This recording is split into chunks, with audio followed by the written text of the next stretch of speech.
All right. How are you? How's everybody? Thank you very much for being here with me. Hope you can hear me. Just setting everything, making sure everything was working fine. But I want to say welcome to everybody. Double checking that everything is fine here.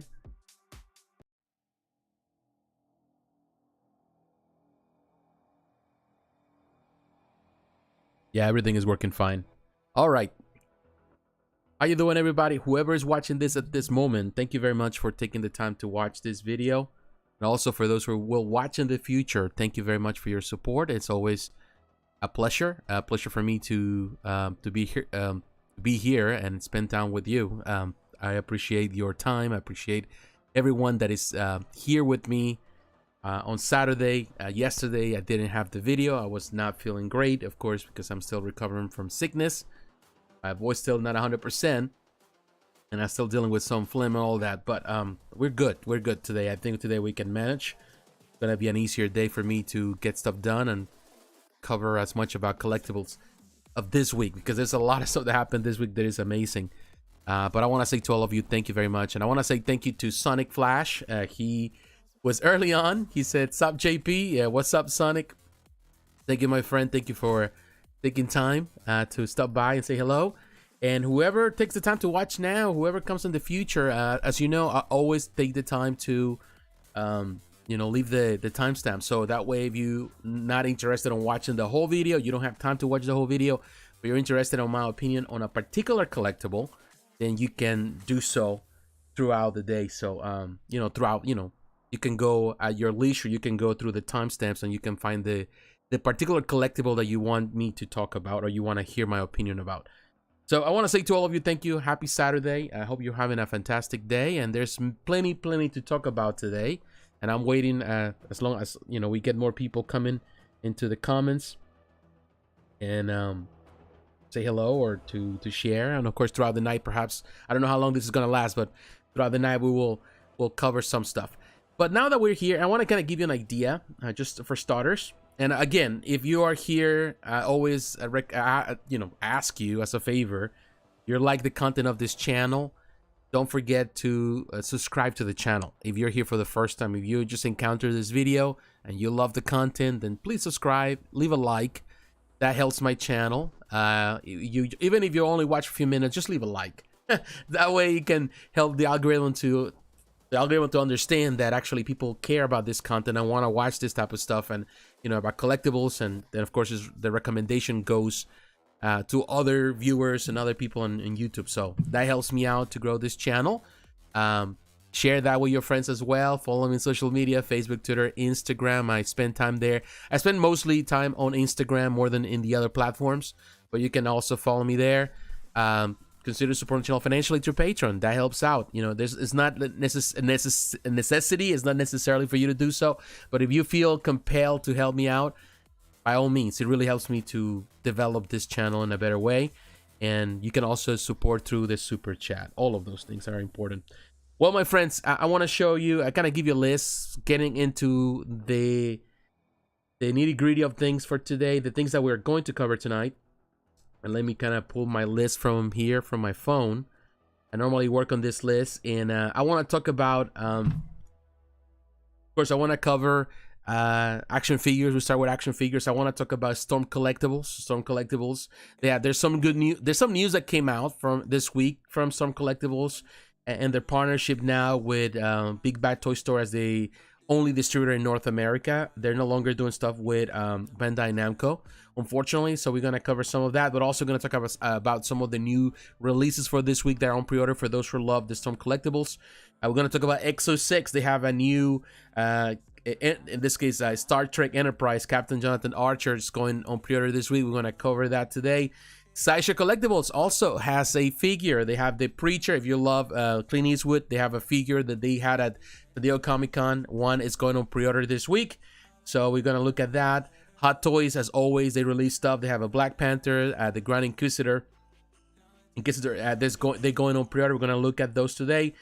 Queen Studios InArt, they released the Batman. I think it's a fantastic piece. People were anticipating this.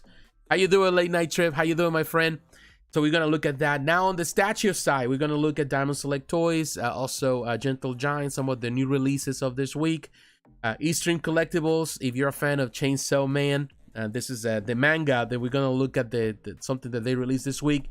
Tweeterhead, they didn't release nothing big, but they have the Hordak Minion, Hordak's Minion Mecha. This is the second batch, so it's going on pre-order for those who want to order. We're going to talk about Gantaku Anime. They released a statue. Triegles Studio. We're going to talk about ThreeArtisan Studio. First for Figures, they also released the Zelda Breath of the Wild Link on Horseback. Fantastic piece. We're going to cover that today. We're going to look at XM Studios' new Superman Classic, whether it's 1/6 scale or quarter scale. We're going to talk about it today. Sideshow Collectibles releasing the Joker premium format. We're going to look at it.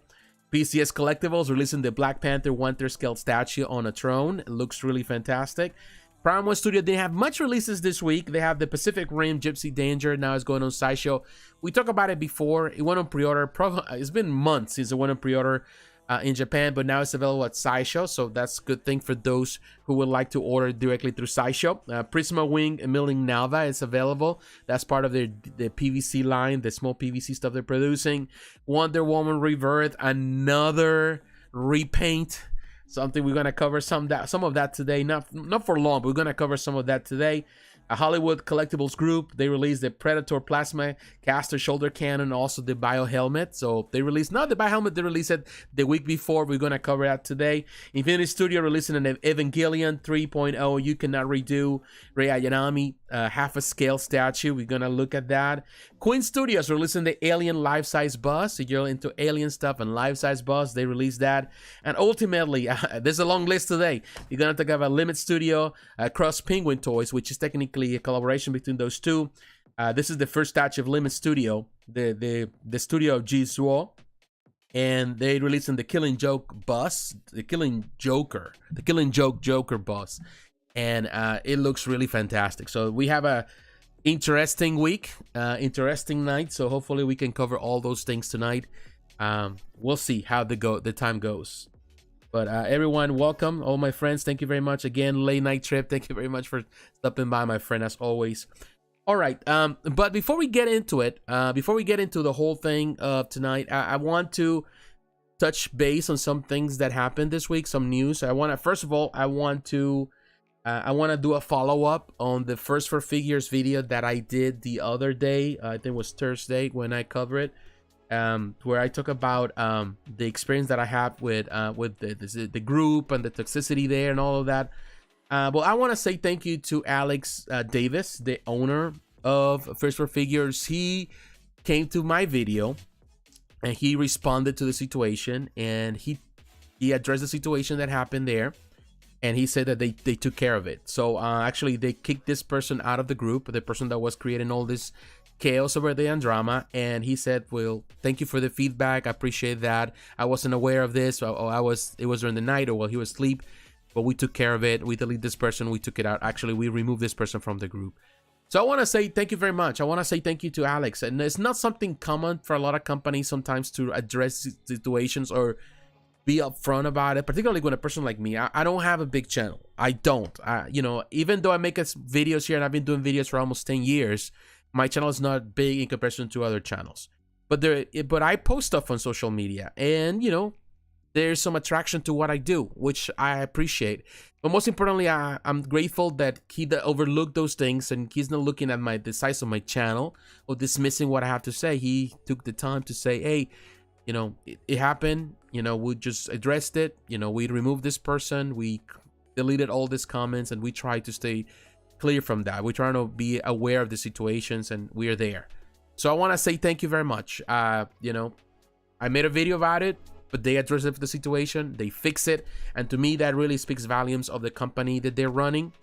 Tonight we're going to cover also another collectible from the company. We're going to talk in depth about Link on the Horseback. But before we get into all of that, I want to say thank you, Alex. If you watch this video again tonight, or whenever you get a chance, I want to say thank you for really doing what you're, you know, it's necessary to be done. And I think that speaks volumes of what you're trying to achieve with your company, building this community. You have a big community, and definitely it's a healthy community. You know, you have a lot of people with different opinions, but it's important that, you know, and it's hard to keep all things together. You're trying to organize people and try to maintain order when you have so many followers on social media. But they're doing it. They're paying attention. They pay attention to me. He paid attention to what I had to say. He listened, and he thanked me for my feedback. And I want to say much love to you also for doing that. I appreciate it. And hey, you know, that's always good. It's always good. I feel that when situations like this are addressed, when companies take the step to do and listen to what clients are saying, what collectors are saying, I think that there's progress, and we need it. You know, it's important to have that. It's a win-win for collectors, and it really paints a good picture of the company. So to me, that's great. So I want to say again, thank you very much. So now moving on to another things, you know, and we're gonna, of course, when we get the chance to talk about statues, we're gonna talk about Link on Horseback. But before we get into it, while some people are showing up, and I see that there's some people coming into the chat, and I don't see any comments yet besides the ones I saw, We'll respond to all of that. Again, as I always mention, you're always welcome to leave your comments, and you know, I respond to them. But before we get into the whole thing, I want to talk about some things. You know, I think I'm gonna start doing this more often, every night or every week. I don't get the chance to make a lot of videos, or like whole videos. So I'm gonna do a whole video right now, or at least a whole section during this video. But I'm gonna show you some of my pickups for this week. And technically, there were a lot of pickups for action figures. You know, as you know, I'm not only a statue collector or an omnibus collector, hardcore book collector, although I got some books this week, but I don't have them here. I didn't put them here for display, but I have a lot of figures, and I will tell you, there's a lot of stuff going on right now in the figures world. And I want to start first and foremost with McFarlane toys. I'm telling you, I'm really excited for these figures. I saw him, and definitely the price is perfect, $10 a figure. And actually, I bought 2 packs of each. So I have, of course, I'm loving this. Of course, this brings memories back of the 80s, growing up with the superpowers and playing these toys. Man, they were fantastic. And definitely, there's a lot of collectors out there I've seen they're really excited for it. And of course, they're very small figures. There's not comparable to statues or even some of the Hot Toy stuff, but come on, man, this is just awesome. And the art, of course, you know, with Darkseid, they went for the modern look, the new 52 look, the Jim Lee look, and I'm okay. I dig it. You know, I would love for that to be the classic Darkseid, but man, really cool. And I love the design. Of course, there's differences in the design, but it has the same with the writing in the back. So I have Darkseid right here. I think this is perhaps my favorite. I love Jon Stewart. He looks fantastic. He has also his Green Lantern right there. This is very good. That's one. Also, we have Superman. Superman, really cool. Love Superman. You know, the face is interesting. It does have some resemblance. Of course, doesn't have the action feature that they remember the originals had. And definitely some of the paint jobs, I had to kind of go around, pick the ones that have the better paint job, in my opinion, and actually the boxes that look the best, because I want to just keep him on display like this. So that's the reason I got 2 sets. I have one just to have him here like this, and just one just to remove out of the packaging. And then Batman is not necessarily my favorite, but they use the Jim Lee design, but he kind of looks a little buff, which is interesting, but really cool. Again, the Batman design right there. So this is the first wave. And also the vehicles, they have the Batwing. I got the Batwing. Really, I haven't really opened this one. I gotta open it just to look at it. I haven't opened any of the packages, but yeah, I have that. And I might just open them and made a video just out of that. I know many people are making videos, but I like to make my own videos. Late night trip. Hey, how you doing? RVA Nye, how you doing? And late night trip. Yeah, they're nice to collect. You know, I'm just liking it. It's just they're cool.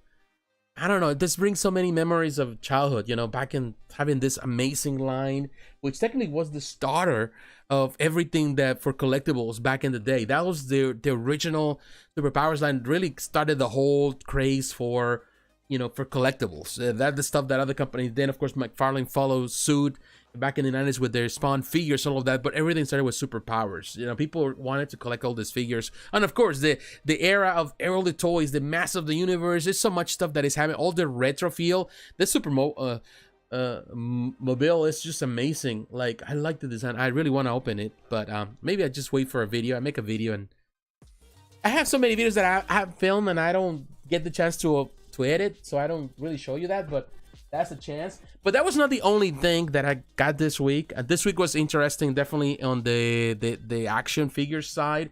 Also on the NECA side, it seems that it's a lot of NECA stuff coming to stores, so stay tuned. You go to Target or you go to Walmart, you know, it seems like they're bringing all this stuff that is being kind of held back because everything that is happening in the world, it seems that everything is kind of hitting. So they have, for example, I found this one, continue with the Teenage Mutant Ninja Turtles. I know that the Secret of the Ooze figures are coming soon, but I found this one, this set, you know, with Raphael and Donatello. This is from the first movie, which I'm super glad. It was so hard to come by for so long.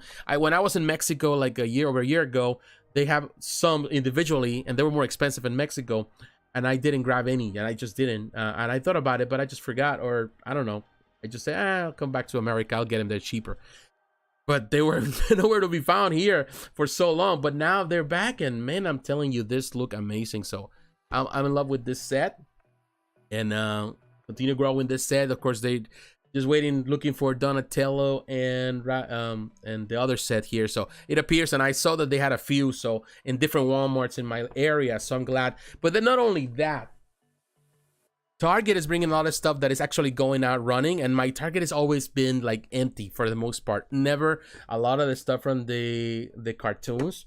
So finally, I'm able to get here Metalhead, which I'm super glad. I've been looking for Metalhead for so long. And finally, I just went there on Target yesterday, actually. It was yesterday, yeah, coming out from work. It said stop at Target just to stop by. And man, I found it, and I'm telling you, it looks amazing. So I'm super glad for Metalhead. Took me forever, $32.99. Somebody even wrote the number there. I'm not gonna keep the box, so I don't care. But I'm super glad. But then not only that, that's not the only one. And this is the one that perhaps a lot of people would say that is super crazy to buy. This one right here. They had so many sets of this, and this was part of Holoton, and people complain about the price because this is expensive. It was $150 for this, which I think is highway robbery. But, you know, I do have other sets of the originals. I do have a few, but I don't have the complete set. I think I only have I think I'm missing Raphael and I'm missing Donatello. I think I have Leonardo set, and I do have the original Leonardo with, and still in the box. I haven't ever removed them out of the box all these years since they came out. So I don't have the complete set. So I needed a full set, and plus because I just pre-ordered the turtle band that is coming. So I need a set. And then to be honest with you, $150 is too much money. But if you go and try to buy the sets on this set or any other sets, prior sets, it's like $200, $300 on eBay. So to me, it's like, I think it's too expensive. It's too much money, but I need that to display with the turtle band. So here you go. And there were like a bunch of them there. I think it's because of the price, nobody were buying them, but finally they show up. They were part of Holoton, and I just chose it, and I'm super glad. Of course, they have the design. This is the set that has the colors based on the art that was used for promotions and stuff like that. It has this green. There was a prior set that was cheaper, actually, that had a lot of the stuff, the Turtles in Disguise, that has so much accessories. That was even $120 or something like that, but they didn't have it there. But that's one that a lot of people love as well. So, but I'm glad, you know, if you're into this, you know, it's too much money, definitely.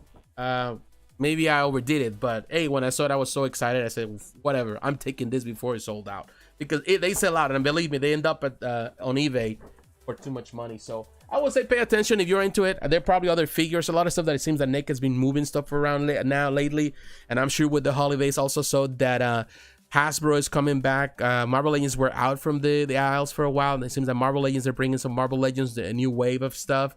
Also some Star Wars figures. They're coming out really expensive, but they're coming back. So I suppose they're prepping for the holiday. So you're gonna see a lot more stuff coming into the aisle. So just keep an eye on those if you're a figure collector. Now I'm gonna read some of the notes. Do you know if any company made a life-size statue of Mechagodzilla from the Godzilla vs. Kong movie? A life-size statue? A life-size statue that would be like super big. That the life-size means that it's real life.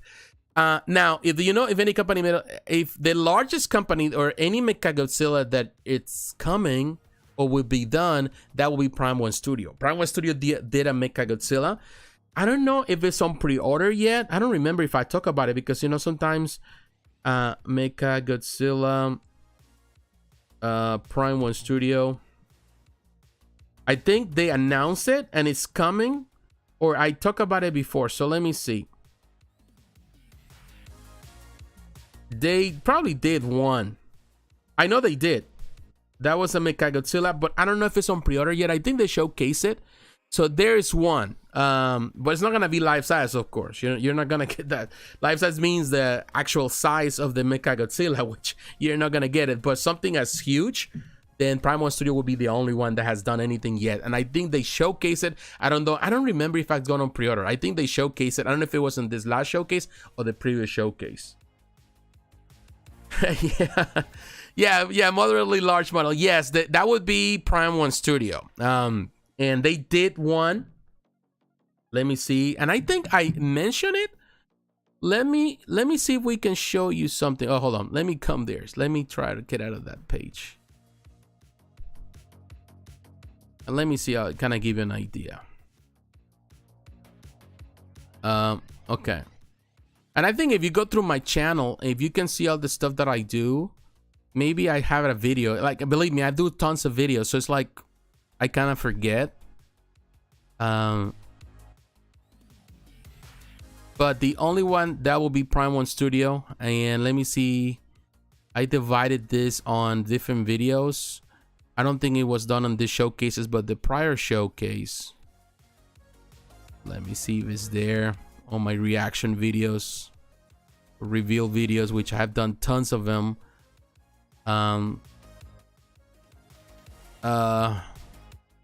Hopefully. Well, I don't know if I did it, but okay. All right, let's see. Prime One Studio, Mechagodzilla. Yeah, I know they did that one.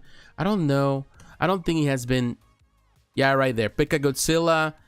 That was Godzilla versus Kong statue review. That's what they call it, but that was just their statue that they produce. I'm not sure if it went on pre-order, but you can always look it up. Mechagodzilla, Godzilla vs. Kong statue review. That's what they call it right there. You can see an image of that. That is how big they are. That's the biggest they have done, and that is, of course, through. It's gonna be done through Prime One Studio. I don't know. I don't remember if it went on pre-order. I think it went on pre-order. If I talk about it, you know, sometime in one of my videos, perhaps I did. But that is the situation. Yeah, they did. So yeah, there is something that went on pre-order for that. So you are getting over the summer call. Oh yeah, thank you, my friend. Yeah, actually, I had to take my medication. I went to work because I had to go to work, so I put a mask. You know, I had to do some work, and they took my distance. You know, came home, had to go to sleep. You know, take a lot of medication, which I hate. But you take the medication, and I'll make my own things, like something my mother showed me to do, which was do like a syrup thing where use honey, garlic, and lemon, and just do that, and just that burns your throat, but it just kills everything, all the bad stuff, and it cleans you. And I've been drinking that, and it's been really good. And today was better, so I was able to go my wife to the store. You know, I was able to do more things, but of course I'm getting better, so I'm glad. Yeah, it took for 2-3 days, man. I couldn't sometimes feel like I could breathe, like it was hard. And I did my oh yeah, you're welcome. You know, check it out later. Definitely check it out. And they did it. I think it went on pre-order, but check on the Prime One Studio website. I'm not sure if Sideshow has it yet, but I'm sure that at some point maybe Sideshow will carry it too. Thank you, Batman. How you doing, my friend? Thank you very much. Thank you, everyone that is stopping by to say hello. Yeah, I'm getting better. I'm getting there. Still dealing with some of it, but we're working through it, and you know, we'll get better. So, and I'm definitely interested. And I couldn't just skip today because it says, you know what, I can just simply take a break another week. But man, there's so much to talk about, and I know many of you like to hang out here and really listen to what I have to say. So let's get into it before, you know, we had the night is long, but let's just get into it so that way also I can rest my voice at the end. I don't have to force my voice speaking for, you know, talking for so many hours. So let's get into the first things. And as I, definitely there's a lot of cool stuff happening this week. So first, I want to come here. I want to talk about Storm Collectibles, but first I want to look at Facebook, and we're gonna show you. We're going into the action figures first, and I want to talk about Storm Collectibles. Storm Collectibles, right there. Now, Storm Collectibles, a company that is based in Hong Kong, and they do amazing figures. Definitely, they do amazing stuff. But Storm Collectibles, recently, there was an announcement. I don't know if they have it here. Maybe it's on the Storm Collectibles group. I don't see it here. I love their figures since this company was introduced probably 6 years ago or something like that. Here in North America, I have loved the stuff they produce. Now, I don't see it here. I think this perhaps happened on the Storm Collectibles group. Let's see if we can do a Storm Collectibles group. Let me see if I can see this announcement. I think I saw it. Maybe somebody, definitely love their stuff, but I might not see it here. Okay, so we don't see it here. In any case, what I want to say is this with Storm Collectibles. And we're going to go to Big Bad Toy Store for that. For Storm Collectibles, there was an announcement actually from Bandai Namco. Bandai Namco has been the distributor, the official distributor of Storm Collectibles pretty much in North America and around the world. They've been doing the stuff for them. Storm Collectibles started as a very small company, but they've been doing this partnership they've been having with them. With Bandai Namco, of course, is well known and respected around the world. Well, Bandai Namco cut the tie. They announced, I think, through Twitter or through some social media that they're no longer are going to distribute for Storm Collectibles. That's it. The partnership is over. It happened at the same time that Big Bad Toy Store pretty much announced that they're going to be the only distributor. They're going to be the official distributor for the exclusive distributor for them in North America, which in some ways is good. Big Bad Toy Store has a reputation, it's been known for years, so you never go wrong with them. Of course, there's some delays. That's something that they've always been known for, but they're the only distributor, which in part is good and bad because it makes it harder. Now, if you want that, you have to import, you have to buy from other stores, perhaps in Hong Kong, and you have to import from them. But the safest route is, of course, coming to Big Bad Toy Store. So it's always good when there's other options besides just one single company. But unfortunately, that is the case now. I don't know how long that's going to be, but now the only place to come and get this stuff, of course, is them. Now, they release this week 3 new figures, as you can see right here. They have the Geese Howard. This is based on the King of Fighters 98 Ultimate Match. And they have also the Orochi. And they have a Blue Mary. So these are the new figures. They're very expensive, of course. Some people will say for 112-inch, definitely, not 112-inch, but 112 scale, then definitely they ask for too much. But if you know Storm Collectibles, they have a fan base, and definitely they have a lot of articulation. Some people will say that it's too expensive for the articulation and for the limited ability of certain things. But, they're cool. If you're already collecting this line, you already know what you're getting into. Now, Blue Mary, I don't see that she has a lot of, accessories in comparison to other figures. She looks fine. Definitely that's the interchangeable portraits, or, which is cool. Definitely, I think, I don't know if the head is removable. I think it's just the portrait or the face plates, but it has a few and definitely looks really cool. So it has actually 4 different heads and some actions on different hands. So that is cool. That is just for Blue Mary. Now you also have the Orochi, and the Orochi is 134. This is a bit more expensive. It does have this hands, which is very cool. That scene, if you have played this game, which is for many considered perhaps one of the best or the best King of Fighters game ever, or at least within the original, the classic stuff from the 90s. I'm more into 95. 95 was the one that I loved the most. I started playing King of Fighters since 94, so since the first one. So I've been through all of them, but my favorite was 94, 95. Of course, I like 98 as well.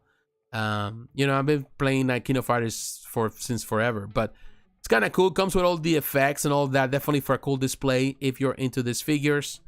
They're not bad. It does have the effects there of the Orochi effect on the power. It was definitely a very hard boss to beat at the end of the game.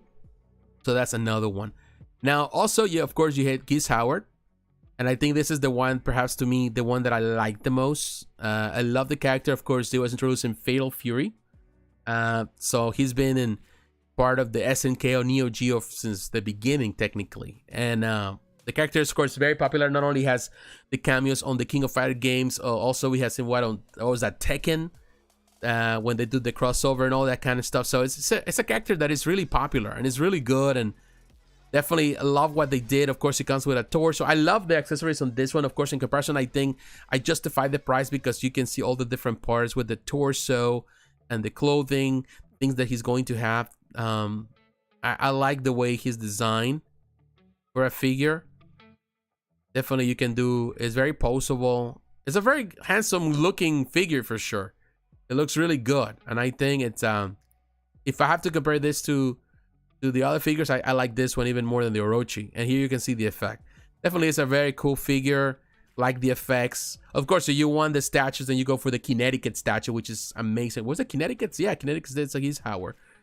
It looks good. Definitely like it. So I definitely feel that the price is high, but I think it's more justifiable than what they're doing with Blue Mary for sure.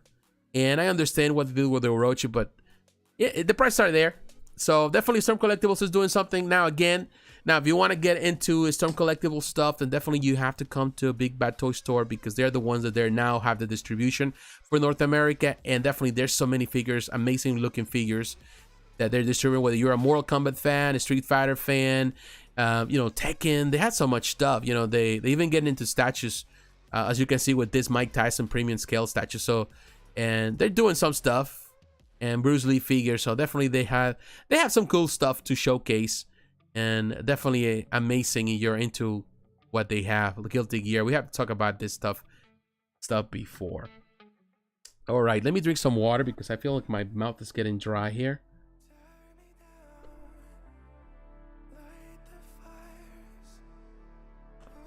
All right, my friends, let's go now. I want to come to X06. X06, another company that I will tell you I think is doing amazing stuff. Now, they're releasing the Captain Jonathan Archer. You can pre-order this here, or you can go to Sideshow and also in other Big Bad Toy Store. Many other places they're going to have it. So that's a great thing about. And there's no like a special thing that you get if you come here. Like you're gonna get something that different than the others. That is not the case. So Star Trek Enterprise, this show. They are releasing Jonathan Archer, and I will tell you, I think it looks really good. Is you can do one thing that they do here, like on this, you can pay a deposit. I think it's a $20 deposit, and you pre-order, and then of course at the end when it's going to be delivered, then you pay the difference. It's $185 plus shipping, which technically is around you know, whatever cost. In this case is like $25 flat rate international shipping per figure. It kind of gives you an idea. It's an estimate, and I'm not sure if they do like in America, it's like a free thing. I don't remember if there's like you know, free delivery in America or not. I think it's great, but let's see. We can see the pictures here. You know, we're gonna have to go to they're gonna have to go to Sideshow because I think that's what they're gonna be able to expand on those pictures. So we're going to Sideshow. So you can go to X06 if you want to deal directly with them. But you can come here, of course. The price is $205 here. So it's, you know, you can do the layaway payment plan. It's going to release between December of this year and February 2023. I think the likeness with the actor is there. There was some criticism, complaints. People were complaining about the portrait.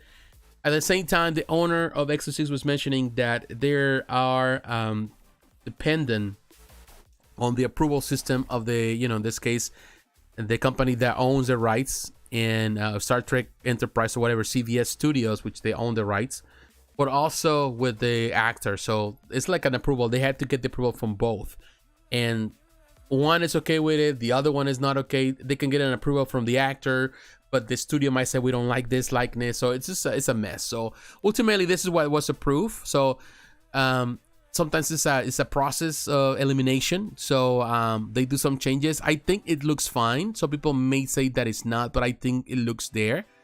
Definitely, it's a really cool looking figure. And And I like it. I think they do a fantastic job with the likeness and the sculpts, and definitely where else are you gonna go for a figure from Star Trek right now? There's no competition unless you do like a custom thing. So I think it's there. It's still, I feel that body wise it might not be as good quality as the stuff that Hot Toys is doing with the bodies. I think the bodies of Hot Toys are much better. But so far, I think the company's been doing amazing. Exo6 is as like follow Exo6. I will tell you, if you go on social media with them, they do have a lot of plans, and they're expanding not only on one particular collection, they're expanding all different collections throughout the whole generation of Star Trek, which is always good. And you got Portos, this dog, the puppy, looks pretty cool. This is gonna come with this figure. I like it. I think the actor looks spot on. Of course, some people might say with the hair and all that, I think it's fully sculpted. I like that. Great accessories. Definitely, it's really cool. I think this is a fantastic looking piece. I think for fans of this, I think the price is excellent. And I think these collections are growing. I think Exo6, as I mentioned many times before, is doing amazing stuff with these figures. I have 7 of 9. I have that pre-order. But definitely, they're doing amazing work. There's some of them already available. You can order, buy. But some of those pre-orders are really coming along really well. Captain Benjamin Sisko. I know that this one did really, really well on the pre-orders. The one that has pre-ordered the most. I want to get that First Contact Enterprise chair. Definitely, I want to get that one. And then we got the command chair, 6 scale, 6 replica. So there's a lot of stuff here that you can see, which this company has done amazing. And there's a lot of things that they're coming. So keep an eye on this company. Definitely amazing, and they have a lot of new projects. They had a lot of hints of stuff that is coming, so it's exciting to follow a company that has a lot of new ideas for sure. So that's where we at right now with Exo6. All right, let's move on. And I want to move on now that we are here still at Sideshow, and I want to come to, let's see, still have a little bit of flame, so it's a little pain in the butt for me, but dealing with it. But let's come here about this, the Preacher. This is of course another line that's they call the Pale Rider. This is the Preacher, of course. This is on Clint Eastwood and $275 more expensive. I think this was a highlight for me at San Diego Comic-Con. It didn't make it, I would say, I don't know if it make it to the top 10. It didn't. But I think it was a highlight to see what Sideshow's doing with these figures. I think it's impressive. So, of course, Clint Eastwood and this Legacy collection. This is going to release between August and November of next year. I don't know if the artist, Nancy. No, I don't know who Nancy is. Doesn't have a last name. Nam-Hoon Kim is a sculptor. Tom Gillian design. Kevin Ellis, another designer. Wan Lee is a painter. Mijing Nangung is cut and Sue. And the Sideshow 6 scale design and development team is involved in the whole process. All right. So looking at this figure, I think it's awesome. I like the way they did the background. I think it looks fantastic. The hat is not removable. It's another thing that people perhaps we can complain about. I think the likeness, it's good.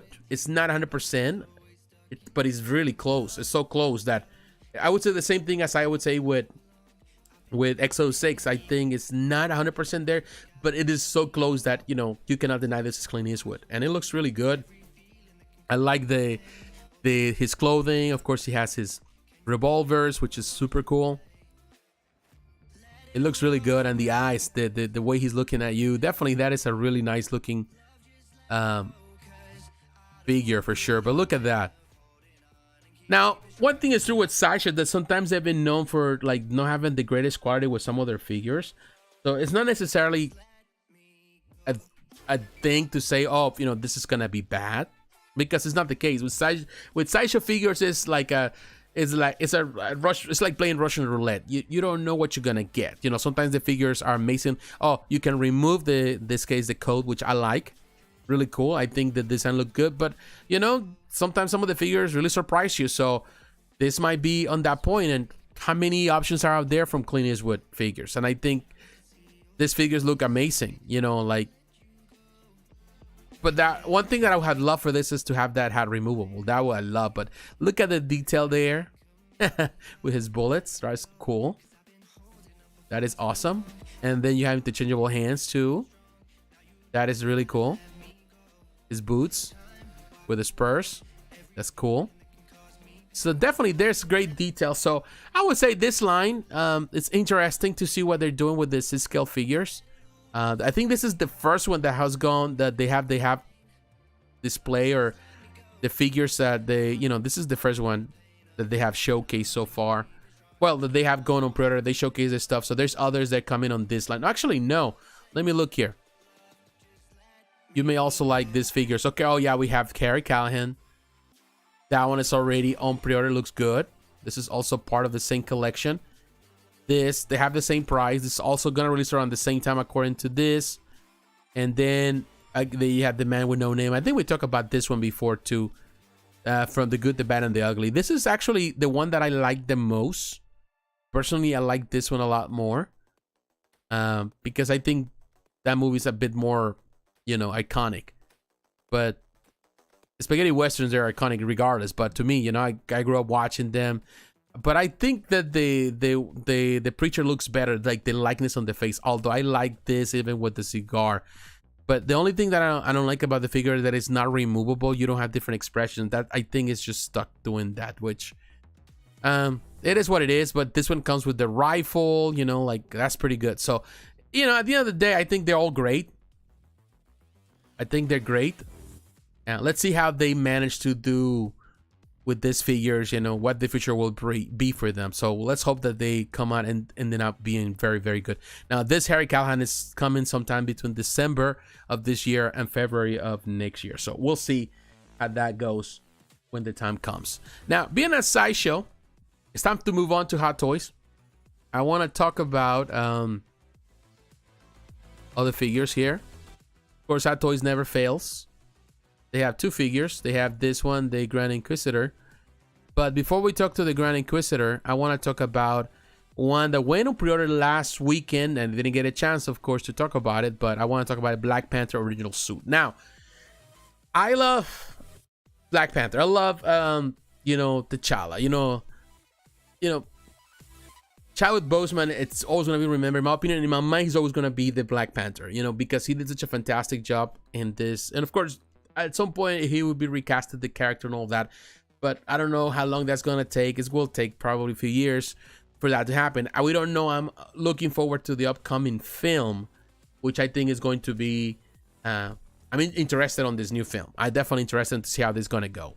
Now, I think that they have done a really fantastic job. As always, it's something that we can say with with Hot Toys, is that when it comes about the likeness, and they're updating some of the old figures into these newer figures that, in my opinion, they are much better than the previous, the long sold out figures that they had. I think they're doing fantastic. So a lot of people are excited for this because, of course, a lot of people miss out on that first wave for the first edition, and they're having a second edition, which is not necessarily a redo or they just redo it. It's not like they are simply giving you a second edition. What they're doing, they're redoing the molds, they're redoing the bodies, everything is redone.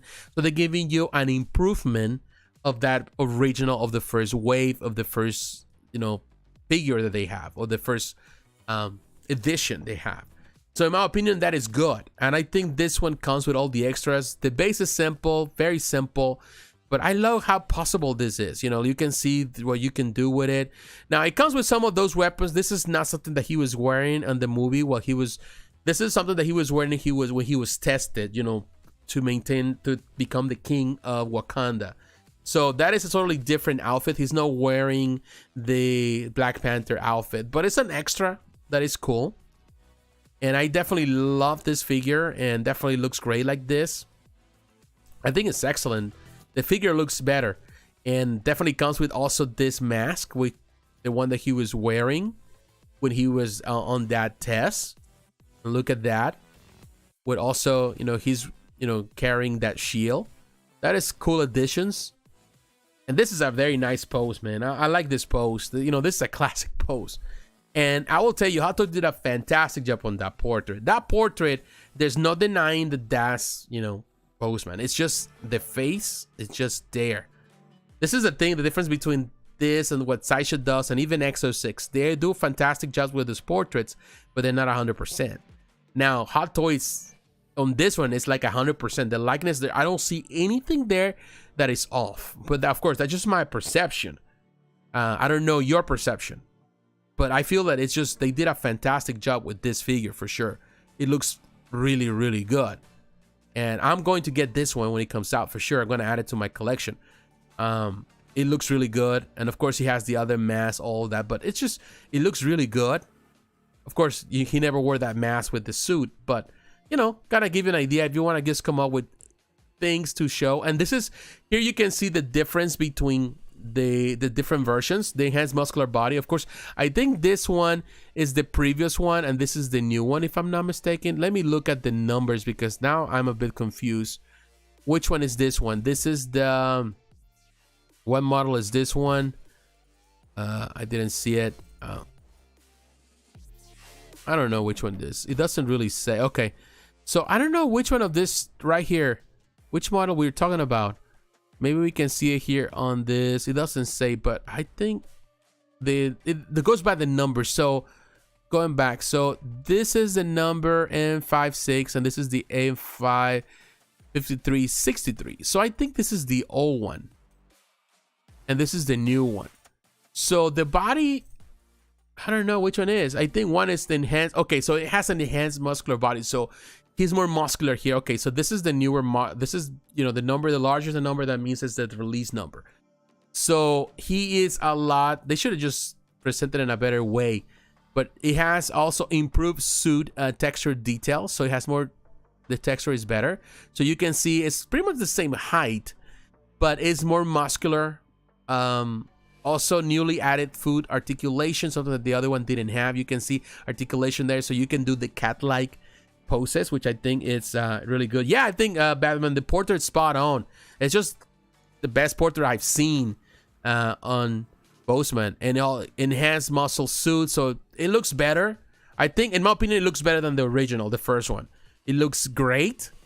I'm definitely gonna add this to the collection, and I think it's exciting to see what you know, the Hot Toys is redoing some of these figures, giving the opportunity to people that miss out on the first wave, on the first edition, and to get a second edition that actually improves on that, and also actually kind of makes a lot of the people to think to have the better option, so they sell the older version to get the new version. Something that Hot Toys actually is being smart business wise to do, because you know, there are improvements to these figures, you know, all around. And definitely that portrait, because if I'm not mistaken, I don't think the first edition had a portrait with Boseman. I think this one does. I don't remember they had this one does, and I think that is just spot on. It looks super great, and the fact that he has the Boseman portrait, it means that they're not only paying royalties to Marvel Studios, but also they're paying royalties to the state of Boseman. He's also get royalties for that. His family gets something, so that's good. You know, like, it's good that at least they're, you know, not saying that they taking advantage of him in debt, but they are supporting his family, you know, the people that depended on him as well, because he was taken so young. You know, that's the reality of things. So it's good that, you know, there's a legacy left, you know, and it's good that you're getting to see that. I think this is a fantastic figure that cannot be missed. I think it's gonna sell really, really well because of the popularity of the character. So if you get the chance to pre-order this, or get the chance to order this when it comes out, don't wait, just buy it as soon as it comes out, because definitely this is going to do well, in my opinion, and I'm really looking forward to it. I'm gonna get it myself. So that's one. Now, this is not the only thing Hot Toys released this week. They also released, and let's go back to the first page. The Grand Inquisitor. Now, I will tell you, I wasn't fan of the Grand Inquisitor and Obi-Wan Kenobi. I just, you know, if you know the Grand Inquisitor, you know that he was introduced on the the character on the Clone Wars, but of course he was the main antagonist of the foe on the Rebel show, and he was a good, you know, villain there. And of course I have read the comics. Throughout the comics, he's been part of the Darth Vader series and all of that, the stuff that of course now it's under Marvel has been publishing, so the story is there. But for some reason I was expecting more, and I didn't like the actor. I didn't even like his voice. I feel that his voice was like, I don't know, something so weird to me. I felt that there was a missed opportunity. So I know some people are completionists and they want to have it all, but to me it's like, and this is not going to release till October of the next year, March of the following year. Just so I don't. This is not a plus for me, and I wasn't impressed with it unless they bring the character into other series, which is possible.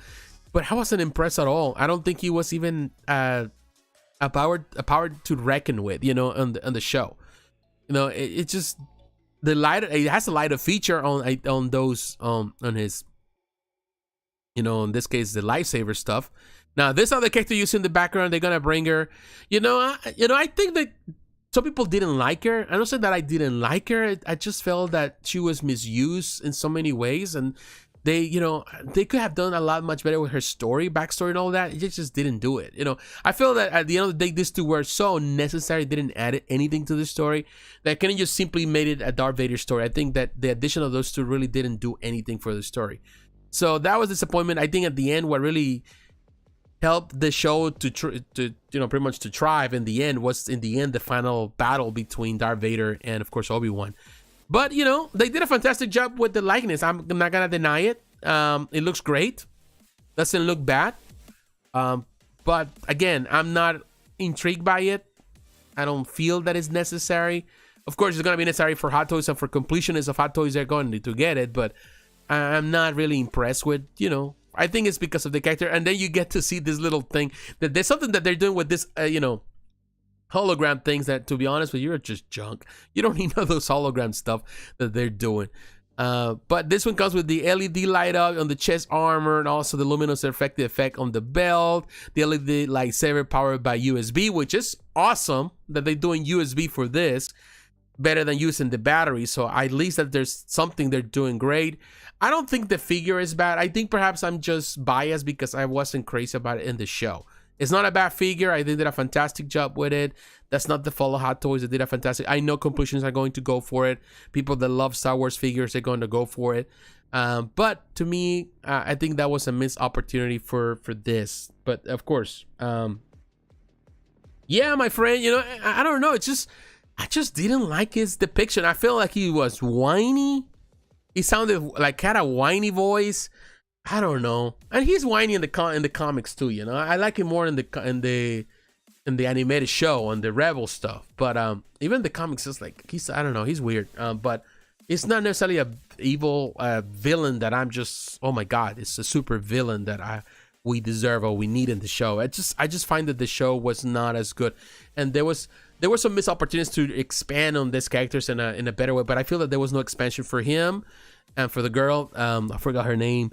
There was no expansion. There was no explanation. No real. I don't know. I think that they missed the opportunity to really build these characters. But it is what it is. I'm waiting for the next Andor series and see how that goes. I feel that has potential. We'll see. We never know until we watch this stuff. But that's what it is. So definitely that is what we have for the action figures. Now, let me take a quick break. I need to go to the restroom. So let me take a quick break just for a few minutes, and I'm coming back, and we're gonna start now. We're going into the statue. So my friends, thank you for watching. Thank you for taking the time. So just give me just a quick second.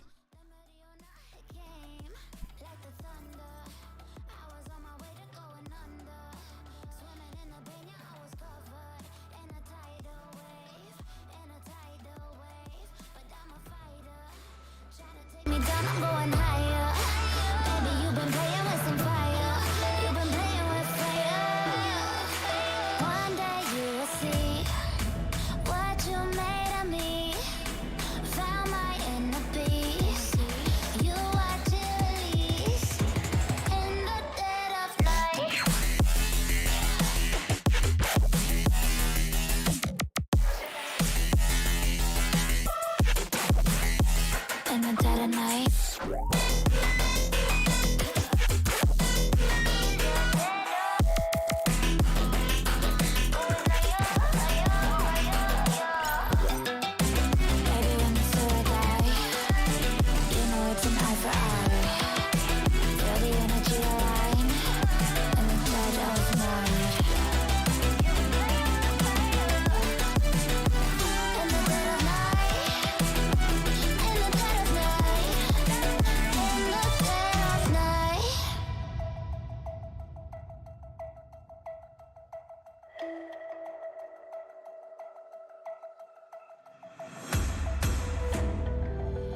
can save your alibi. I already know you lied. Oh no, no, don't even try. Watch the flame in me ignite. You didn't wanna walk the plank. But then ready or not, it came. Baby, it was dark, it was hard to see. And that's when a spark lit inside of me. Oh, I was lost from reverie. Oh, one day you will see what you made of me, what's inside of me. Oh, one day you will see I found my inner peace. You are Cherise in the dead of night. In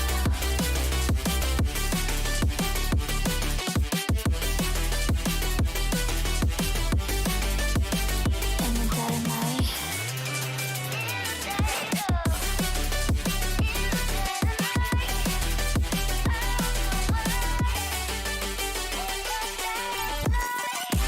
Baby, when you say die, you know it's an eye for eye. Feel the energy align in the dead of night. In the dead of night. In the dead of night. In the dead of night. In the dead of night. And one day you will see what you made of me, what's inside of me. All right, my friends, coming back, making sure that my audio is good. Let me know if, yeah, we're good. All right, just checking. Thank you for those who are taking time to watch and have the patience to wait for me. I just had to use the restroom very quickly. Still dealing with this this cold, but getting over it. But I want to say to all of you, my friends, thank you very much for your support. And again, like I always mention, if you're watching this and you love the content, I have to kind of do the commercial here. That's the only thing. I have to make a commercial. Please don't forget to like the video. Please subscribe if you're watching this, and share this video with your friends. You can share that. Press the share button. Press the little bell so that way you're reminded of every video too, and you know, every time they go live. All right, now we talk about the figures. Definitely, there's a lot of stuff that came out. There's other figures, of course, but we're not cover everything. But we're gonna go now into the statues, because the statues definitely, they had a busy week. And before we get into, you know, we're gonna go on the scale, so we're gonna look at some of these companies and the stuff they're doing. But I wanna move first to start looking at Diamond Select Toys. I want to talk about Diamond Select and Gentle Giant, because Diamond Select Toys definitely, they always release stuff every week, and sometimes I don't really take much time to talk about it. But to be honest with you, they produce amazing looking stuff. And I think the stuff that really surprised me on the pre-orders that they have, of course, they have all this stuff, like you have this Darkwing Duck gallery diorama, which are just PVC stuff. They have this one, the Hawkeye animated style. So that's kind of cool. We're going to look at some of that stuff in a moment. But I want to talk about this one right here, which is the Venom Pool. This is the Deluxe Gallery Diorama. This is $125. Being that Deluxe Gallery Diorama, this is made out of, I'm trying to think if this is made out of PVC, which is so amazing that now the price of these things are just going up. As you can see right there. Yeah, this is a gallery diorama, so that means that is actually, you know, PVC. To be honest with you, I don't understand why they're pricing this so high. You know, I know Venopool has become kind of like a thing, but $125 for this, and the PVC that normally they use is not like, I would say, the greatest. It's more like vinyl stuff. So they go for the cheaper vinyl stuff. It's not like the same PVC that you use for, like, you know, Kotobukiya and stuff like that, which is more defined. But it's $125, which to me is like, I don't see the point. I don't know how big it is. I know some people may like it. At the same time, you know, like if you are on a budget and you don't want to spend like hundreds and hundreds of dollars for something super expensive, then definitely this is an option. They ship to the US, Canada, Mexico, Brazil, the Emirates, you know, the Middle East, the Greater China, and it's going to arrive in sometime in January. So this was designed by Caesar and it's sculpted by Alteron. Alteron has been doing so much stuff for them. He does a fantastic job. He does a lot of work for them. and for Gentle Giant. So it's cool that they at least they're working. At the end of the day, that's what's important, you know, the stuff. And we have covered some of this stuff in the past. So that is really cool. So that is interesting, you know. Benopul, I gotta give him credit for doing something unique and different what they're doing with that. Here you can see other things that we show. Let me show you this one now that we are here, because there's some stuff here that I haven't really seen. Don't have this one. Demona mini boss. Again, this mini boss collection with the gargoyles, I found it very expensive. $120 for this. I'm not necessarily a fan. I think the sculpt is good. It's not like perfect. But you know, that's something there to look at. $120 to you into some of the affordable thing. Now here you have, this is really cool, Darwin Duck Gallery Diorama, $59. It looks pretty good. I don't know who sculpted this. Let's see if they had said something. I like it, the fact that they're now they actually showcasing this information that they didn't do before. This is designed by Barry Bradfield, sculpted by Varner Studios. I think they did a fantastic job with this one. It's really cool. It will be, I think, for this, and you know, if you like this stuff, you know, like this type of thing.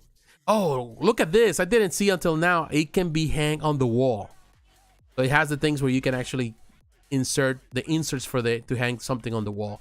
I think that's very clever, and you can create a really nice display. So that is really cool. $15.99, $60. That is, I think, is a really, really good price. They have this Better Ray Build Select action figure. If you're into the... Normally, I don't really talk about the figures, but I love Diamond Select toys, particularly their figures, the Marvel Select. I do have a few of the older Marvel Select stuff, and believe me, they're fantastic, fantastic figures. I prefer them over the Marvel Legends. You know, unfortunately, they don't have as... You know, Marvel Legends is more... It's easier to find, you know. You have to order... This one, you have to go to your comic book shop and stuff like that. They don't have the same ability or the same popularity of Marvel Legends, but it looks cool. I rather preferred actually a more classic look of Better Ray Build, but this one is not bad. $30 for that figure, and believe me, those figures are more hefty and have more weight and in some ways better quality than the others. Also, another Transformer, Beast Wars Megatron Milestones. You know, we talk about the one that came out recently. What is that? The Optimus Primal. Well, now we have this one, and believe me, I'm not really a big fan of this one in comparison to Optimus Primal. I like that one very, very much. This was also designed by Mark Wong, sculpted by the Gentle Giant Studios, which I think they did a really interesting job with this one. Look at that. He looks good. The only thing I'm not crazy, and we saw, of course, the prototype at San Diego Comic-Con, is just the way they did the power with this whatever resin there. I'm not a fan of that one, and I feel that some of the dimensions with this one, I think he needs a little more bulk in the body. But that's just my opinion. Up to this point, I think the Optimus Primal is the best in comparison of the two. I prefer that one over this one, and I think the price is steep, but you know, hey, you know, we'll see how it goes when it comes out. Perhaps, you know, with the reviews, they'll give in a, you know, the heads up or whatever. So that's just something that we have to wait and see. But while we're there, let me go to Gentle Giant. We're technically Gentle Giant and all their partners. They're the same company in some ways. But Gentle Giant kind of does a lot of the Marvel stuff too. And they have some new pre-orders, as you can see right here. So we're going to look at that. Last time we talked about this one, the Obi-Wan Kenobi, Darth Vader. But now there is an Obi-Wan Kenobi mini bus. And I think the bus looks really, really good. I think it looks great. Now, it doesn't say who sculpted this, to be honest. I don't know. I don't know if Joe Mena was involved on this one. But it looks really good. I think this bust looks amazing. I think the likeness is really, really good with the show. Spot on with the actor. And I think they did a fantastic job with this one. I really like it. Really, it's better than some of the other touches they have done. It looks really good.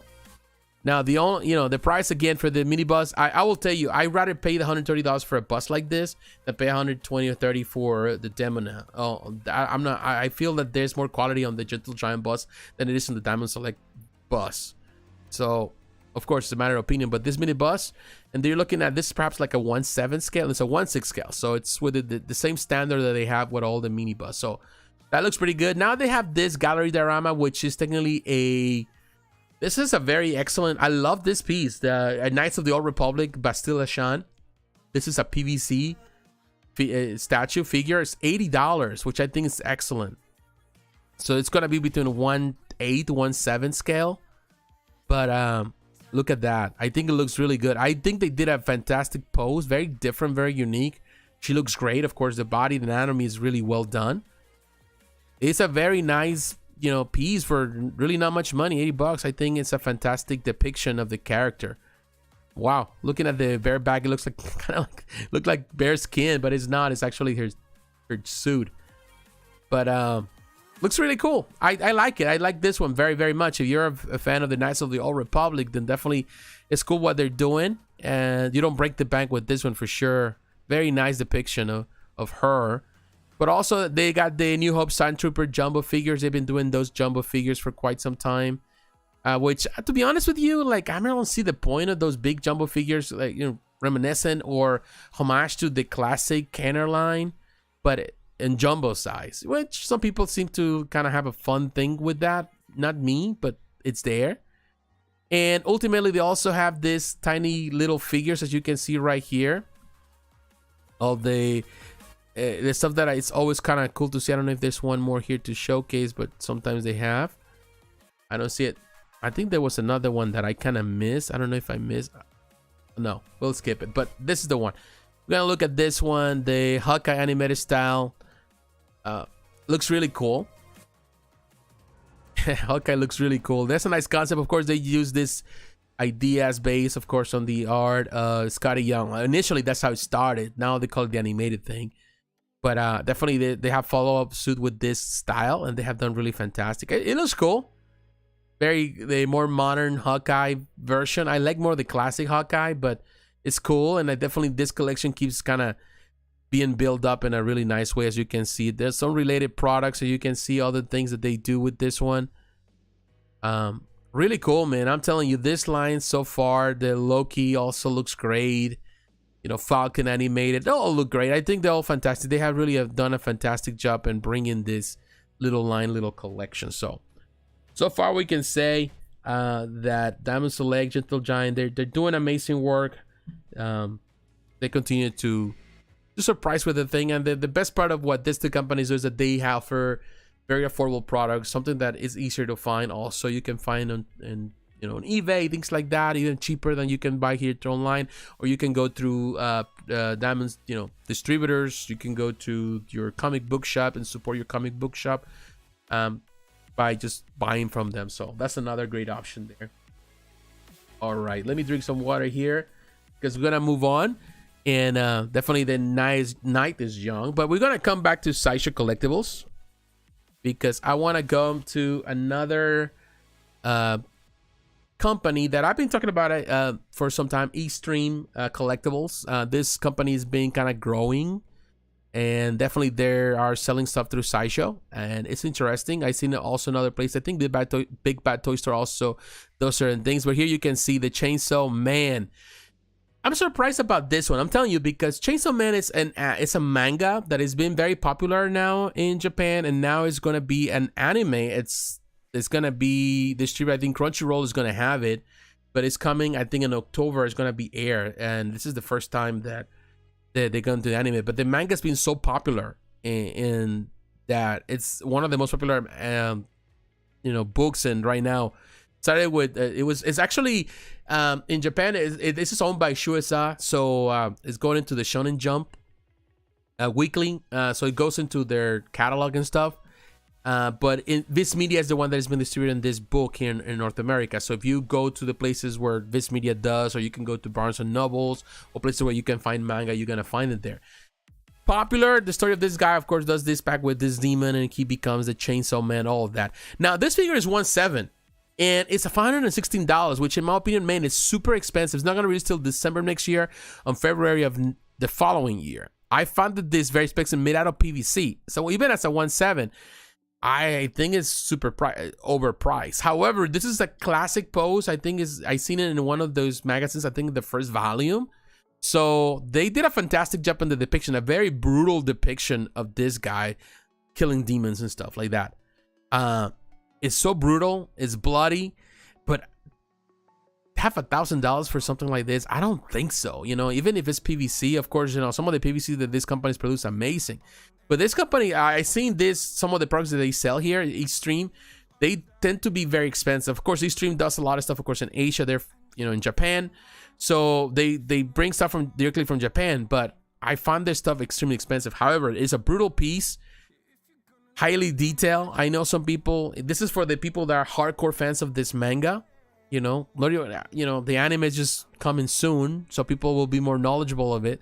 But the manga, you're a hardcore fan of this manga, you love this one, definitely you're going to find this very interesting piece. But man, paying 500, it is not even a 1/6. I find it very, very expensive. But to give you an idea what eStream does here with other stuff that we have seen from eStream, and I talk about some of these figures like the Sukuna that we talked about it before, that I said that this is expensive. It was expensive, $456. Well, now they blew it with Chainsaw Man, and they also had the Lion King. So, you know, the concept is good. I just find the prices really high, and they're asking for too much for some of these franchises. They're not as well known still in America. There's a market in Japan for sure, in Asia, and definitely there's a market here, but I don't know if people are willing to pay that much money. However, you know, they did a fantastic job with the depiction, and I want to talk about it because it deserves a spot here on tonight's show, because definitely, you know, it is a gruesome piece and definitely depicts the character really, really well, you know. So kudos to them for doing such a thing. Now, while we're here now, moving into the scale thing. Oops, I kind of moved this out of the way. Let me move this out of the way. I want to come to here, well, in Sideshow. I want to talk about other company, of course, Tweeterhead. We talked about Tweeterhead last week. Love the Superman. I'm definitely love that piece for sure.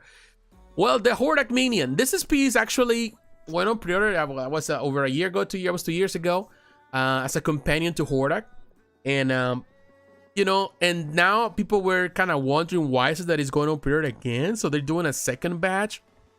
Well, according to this is what I heard. This is what I heard from David Igo. David Igo mentioned that originally they planned to make 500 pieces of this, and they only because of all the stuff that happened with COVID, all that stuff, they were only able to do 300 at first.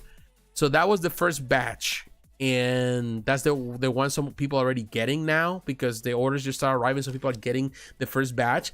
But they still are able to find, the plan was to do 500, so they're going to do the next 200. Perhaps they do more, because here they don't have the edition size yet. I don't know how they're going to order, I suppose, depending on how many people order this. So $175, you know, I would say price wise, I found it steep. At the same time, it's understandable, you know, price wise. It's not a small little piece, but it's a companion to Hordak. So whoever ordered Hordak, and of course there's been different versions of Hordak now, you know, different variants and stuff. So there's plenty collectors out there that have a Hordak.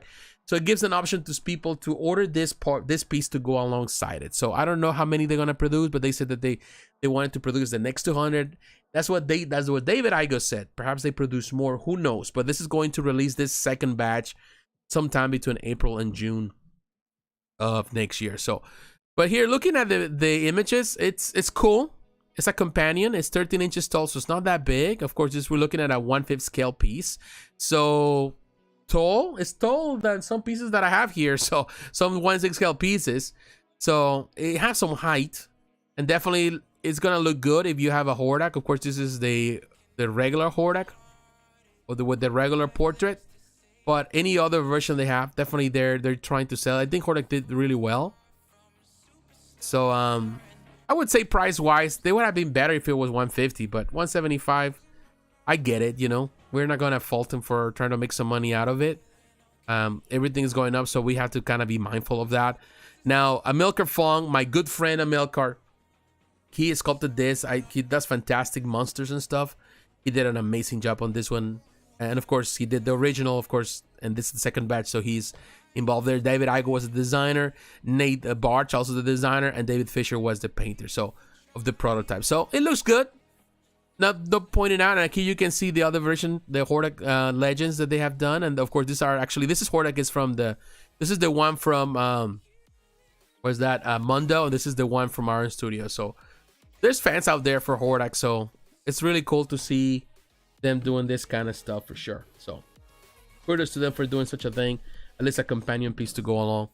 All right, my friends, moving on. Now, I want to move here while we there. I want to move also to another company while we are on the 1/6 scale. I want to move to another piece that was released this week for a company called Gantaku Anime. This is something very different, very unique. Gantaku Anime produces very interesting pieces, particularly stuff they have done for SNK, but they have done other stuff for other things. This is part of their, this is a collaboration they have with another studio, Gantaku cross Gamma Studio. When you see the X, this is another thing. When you see an X in a lot of these Asian companies, the X means collaboration for them. So it's Gantaku in collaboration with Gamma Studio. It's a crossover they're doing, and they do this artist collaborated special series. This is the Kirin. Now, Kirin in the Japanese, it's going to release between October and December of this year. Now, for those who are unfamiliar, the Kirin is like, and I don't know if there's, oh yeah, here the artist is Jaya and Gonzan and Zuzu, and I don't know, ZR, I don't know who they are. But they did the job here. Now, the Kirin in the Japanese mythology is like, it's kind of interesting. It's definitely a kind of like a deer god. It's an animal that looks like a unicorn in the Western mythology, but in the Asian mythology, particularly in Japan, and that was, they took that mythology from China and they did their own thing. It's like a deer god, or the creature that is technically the most important of all the gods of the animal creatures. And it has this big horns like a deer, and it's a big animal that has also the scales of a dragon. So this is like, technically they did that 27 centimeters. What they do is in his human form of this god or deity. So it's kind of like what they did here. It's an interesting concept. Definitely this is for people that love different things. Not for everyone. Of course, this is a concept that they did with the artists. Definitely within the mythology. For people, I know I have friends that they love mythological creatures, and they love this type of mythological pieces. So this is something for them. Definitely, I love the paint job on this piece. Very fantastic. This is something for me for sure. But it is a very interesting looking concept. And of course, the Kirin is always I would say a prototype of purity or something like that. And, you know, like the perfectionism and things like that. So I don't know. I'm not really as knowledgeable in that mythology, but I know at least the basics of the concept. So it's a really interesting, it's very different, very unique. It's a piece that is expensive for sure, $470, but I think definitely this is going to be very limited with the numbers, very unique.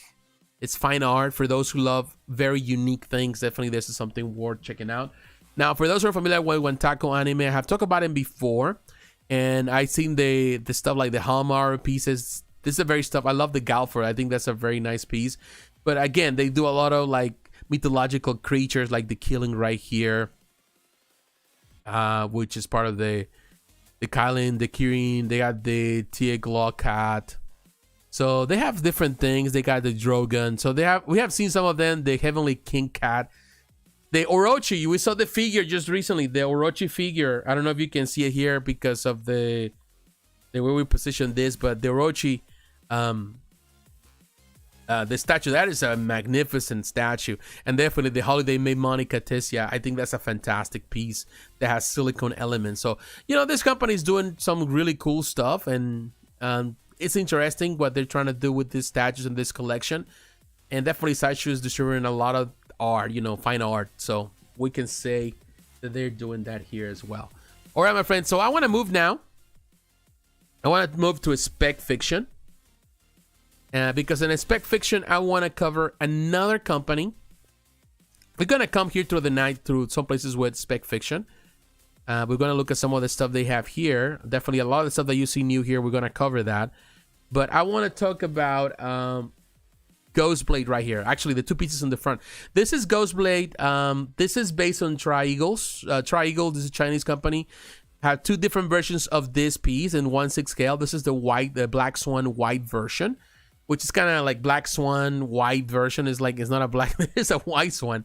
But this is a 1/6 scale, $719. I will tell you this. I don't know if you can see. There's different variants. They got the navy blue, the white blue. They have different variants. This got LED effects on the base. Come with certificate of authenticity and name plaque.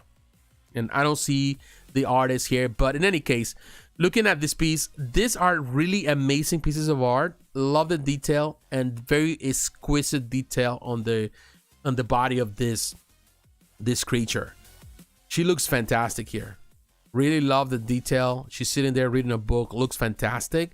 This light up features. Then you see the white swans. Look amazing. The base.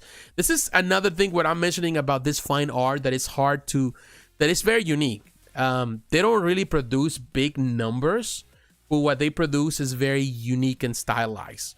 And to me, that is amazing art. And it's awesome to see that companies are, and I love that Spec Fiction brings this art. You know, they constantly work with these artists in Asia, and it's good because otherwise we wouldn't see a lot of this stuff here in North America. Of course, Sideshow now is doing stuff like this, but Spec Fiction has been doing it for a little longer, and definitely they have a good relationship with a lot of these companies. Triegles does amazing work. This is the white version. Now, if you want to go for the Black Swan, of course, this is based on the Ghostblade. For those who are familiar with Ghostblade, it's a collection of it's pretty much a comic series. It's a digital comic series, and you know, people kind of build into it. It's online stuff. I really don't follow much of it, but I see that there's a big, you know, a lot of people love that. This is the navy version, and as you can see, it has the more of the navy blue color, so it's different. I like the white one. This navy blue looks very different. Also, I love the detail, but I like the white one more. But this one is also awesome. And then you can see the lighter feature on the back on that base, which is really awesome the way it is set up. I don't know if I think that's a stand or you can hang. I don't know, but this is a very unique style. Oh, here you can see the different versions. You got the white one. You got this kind of blue one, which is super cool. This is the navy blue. This is the more light blue. They're all excellent, but I think my favorite is the white one. But they're all excellent. And of course, it's based on this art here. That is really cool. Believe me, this is a very cool piece. And I think price-wise, it deserves it. $7.19 for something like this. The edition says to be disclosed, but believe me, this type of things, they don't last long. So they don't, like, you know, they don't make big numbers, big batches on this type of pieces from this small company. So keep an eye on that. I think it's awesome. It looks really great, and definitely I recommend it. Now, while we're here at Spec Fiction, there's another 1/6 scale statue that I want to talk about, and this is right here. I want to talk about Tokyo Ghoul, and this is from ThreeArtisan. This art studio also does a lot of this stuff. $699. I'm not necessarily a fan of Tokyo Ghoul. Of course, it's popular with the manga, the anime, all of that. This is Ken Kaneki. This is a 1/6 scale statue. I don't know if it says who is the. It doesn't say. This is, of course, this is one of those mixed media pieces with this polyurethane, PVC, PVS, you know, of course, and resin. I think it's a pretty excellent piece. I saw some of the pictures on the presentation where they have in the, what was that, the most recent events conventions in China, and they look really terrific. It's fantastic in person. The paint job is excellent, and it represents that it has that interchangeable portrait, which is really cool. So you're a fan of Tokyo Ghoul, definitely you're going to love this one. And here you can see the different portrait. It's excellent. I think that what really surprised me the most is, of course, is the detail and the paint job, which I think is excellent. The paint job is really on point on this piece. And looks terrific. Definitely, I can give him kudos to this company for what they're doing. Definitely that paint job, the different reds, the detail. This is definitely for the big fans of this series, and I think it's excellent. It's tall on a lot as a 1/6 scale. It does have a good dimension. $699. I think, you know, looking at the dimensions here, it's 16 inches in height, which is pretty tall. 34 inches in width and 40 centimeters. No, inches, 34 centimeters, my apologies, 40 centimeters. So it does have, you know, good dimensions. Definitely for those who need that, even the box is going to have great dimensions. So that is cool. And for those who aren't familiar with ThreeArtisan, we have talked about that here before. ThreeArtisan does a lot of this stuff. We look at, for example, the Jujutsu Kaisen.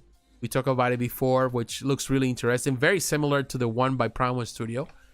But of course, in a 1/6 scale, which is, you know, it's space saver in comparison to what in this case Prime One does, of course, with their big pieces. So that is one that we wanted to talk about.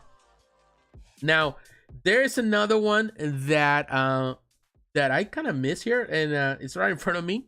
which is this one. This is the one we took. I don't know if we talk about. Oh yeah, we talked about Soul Wing. We talked about this piece last week, so my apologies. So if you didn't watch that, my opinion, yeah, turn to next week or watch that video after you finish with this one. You watch it because I talk about this that piece, which looks excellent. Also for Soul Wing, this Chinese company that is doing amazing work. So that is cool. And now moving on, I want to hear you give the Legend of Zelda, but I'm not going to look at here because you can come here and get this one. You can go to Sideshow too. I think Big Bad Toy Store also has it. But I want to come to First for Figures. We're going to go to the website because they have the specials there. And of course, they have the exclusive. Now, coming to this First for Figures website. I'm telling you, the link on Horseback, I think it looks amazing. Of course, the original, that was the link on Epona. I think that's a fantastic piece. That is, in today's standards, that's what we consider a grail because it's hard to come by unless you're willing to pay the price. So this is the second best thing. Is it better than the other one? It's different. I personally prefer that one more because it was the first one, and I love the concept, of course, and Ocarina of Time, all of that, which I think have more fun memories of Ocarina of Time than I do with Breath of the Wild. But I would say that this one, it's really, really good. It's a great concept. Now, there's 3 different versions. You get the regular one, which is technically the same as this, the exclusive. The exclusive, I think the only difference with the exclusive would be that it has the hooded version, although you can remove that hood and you can have the regular version, which is cool. And then you got the bronze edition for those who want something very unique and different, as they did also with the Link and Epona. But here, of course, if you do right now the early pre-order gift for the early bird thing, they get like within this next 16 days. You get a, what is that, a 5%, 10% discount? I think it's a, what is that? Yeah, it is like a 10% or something like that. Looking at the numbers. Well, no, 15%. Wow. No. Oh, I'm talking about the non-refundable thing. Okay, so you get like, you know, a discounted price just for ordering early. But this is the regular version. So the Legend of the Zelda, okay, the regular version comes with this statue, Breath of the Wild, Link on horseback, resin painting statue. I think it looks fantastic as it is. You get the collector's box, which some people love that. I'm not great. I think a lot of gamers, a lot of collectors that love to collect gaming stuff, they love boxes to display as well. I think as a person that actually more into the superhero stuff, I love this, but I don't care much about boxes. But I would say this piece is fantastic. Just even the regular edition is fantastic. It has the limited edition number, has the authentication card, which, you know, it's just there to let you know that you don't get it. You're not getting a copy. You get an original piece. And I think the horse is fantastic on this piece. That's just for the regular. Now, if you look at this, and I'm going back again, $684.99. I think it's a good price. Some people, you know, complain about the price on social media, saying that it's too steep. But we look at all the pieces. Believe me, those pieces, even the smaller PVC pieces, costing that much money. I'd rather get this one because I think this is a true 1/6, or I don't think it's a 1/6 truly, but it's close. This is $699, so it's almost $700, of course, with the discount. So you're getting really 5% discount. And then this is that as the exclusive, you get the removable hood cloak. The cloak is removable. And also it does have a light up feature that is actually on the function for the Sheikah slate. So it does have a light up feature that some people say that it's too small. It's not that much of a light up feature to make a big difference between the regular and the exclusive. And to be honest with you, you can wait for the regular if you don't care much about the hood. And to be honest, the hood, it's fine to have an extra thing. It's not the best thing. Some people were saying, and I can agree, that they could have done maybe a switch out parts, a switch out weapon or something that he's holding in his hand, something different to make something totally different, or even a different portrait, a different expression more than just the hood. You know, I don't think the hood is a big deal. But it does have the light up feature, and of course the authentication card, and of course the box, which is a bit different, but it's not like a big deal for me because I don't display boxes. Now, let me show you here. We're gonna look at the pictures. That we're gonna look at the bronze edition, but I love in this case the horse. I love how it looks. It looks fantastic. Look at that. It looks tall. I think it's more massive. Of course, I saw the video they had on YouTube of this, and it did look a lot bigger. And it's pretty cool, man. I'm telling you, I like it. I think it's a fantastic. Here you can see, just to give you an idea of the height. I'm tempted, but I have other things that I'm waiting on. I'm not sure if I want to jump into it. I've been thinking about it. I haven't made up my mind on this one yet, but I definitely like this one. I'm not so sure yet, but I definitely like this one. I think this is gonna be a nice piece to have in a collection. And I do like the Zelda game, so we'll see. And that's the light up. People say it's not that much of a light up, so it's not like a big deal with it. But I do love the base and the position of the horse. It's really cool, man. I think they did a cool, fantastic job with this one for sure. So kudos to them for doing such a thing, man. I'm telling you. And here you can see also you can choose the payment plan. That's something that they've been doing, which I think it's it really helps. And for those who are interested on something like this, you can choose the 11 months of $45 and the plus the final balance in the end, whatever it is, of course. So I think that is an option. So if you're really into the payment plan, consider that. I definitely been thinking about this one. We'll see what happens. I'm you know, I have to make up my mind on it because I have other things also I'm waiting on. But in any case, here we have this one. This is the bronze edition for those who are interested. It's gonna be more limited number wise. But when you look at this, of course, it's very, very stylized. If you like something different, it does have the LED functions for the Shake Slate. It doesn't have the hood, but everything is bronze, and it's all like the cold cast bronze technique. Of course, what they do is like they use this paint to make it look like bronze. It's not real bronze. If it was bronze, it will be like probably, I don't know, $8,000 or something like that. But it is cool. Definitely like it. It's a very nice concept. They did a really cool job with this one. It's a very intriguing piece for sure. Really fantastic job with this one. And I love the bronze. The technique that they use here on this one, I think is excellent. So it has a limited edition number. So I think it's good. I would say, yeah, there's a couple things that I think the original was better. But I think this one also, it really brings something to the table in this piece, and I think it looks fantastic for what it is. And you know, it's gonna release third quarter of 2023. I think there is a lot of potential with this piece. So let's, you know, I gotta give him to them for doing an amazing job on this one. Very unique. They, you know, they can see on the width and the dimensions. The height is 22.5 inches, 57 centimeters. So it does have a height.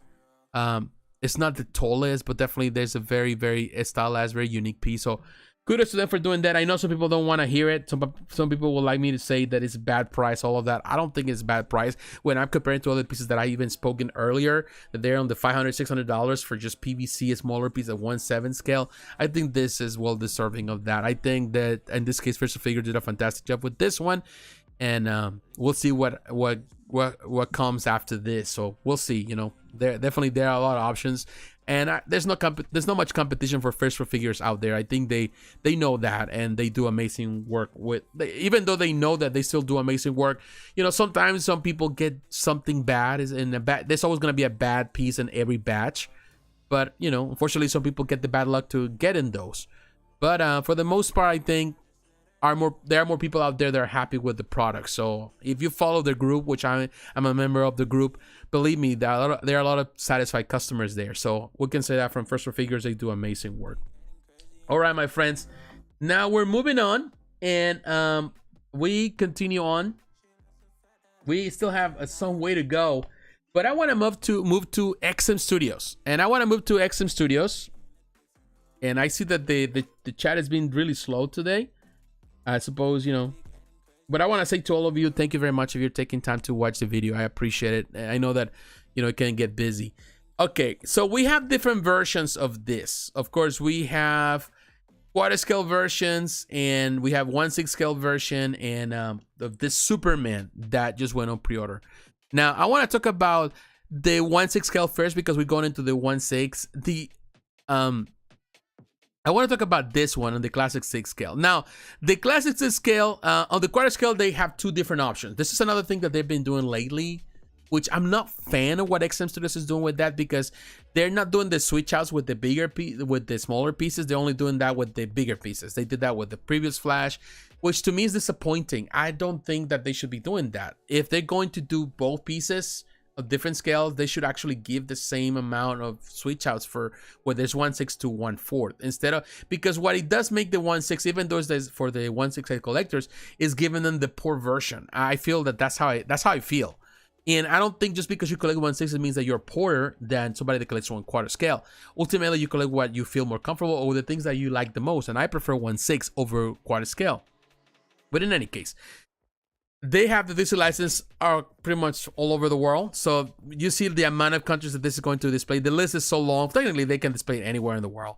You have to pay a deposit of 300 Singapore dollars. The retail price is 999 Singapore dollars. The full payment is 949. If you get a 5% discount, if you're a prestige member, that means that you have purchased in the past. You get another extra 5%, so that means you get a total of 10%.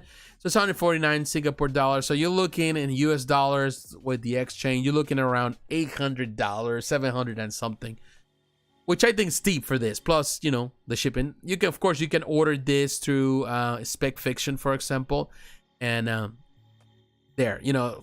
499 pieces. The people involved this, of course, Mark Brooks is the designer here.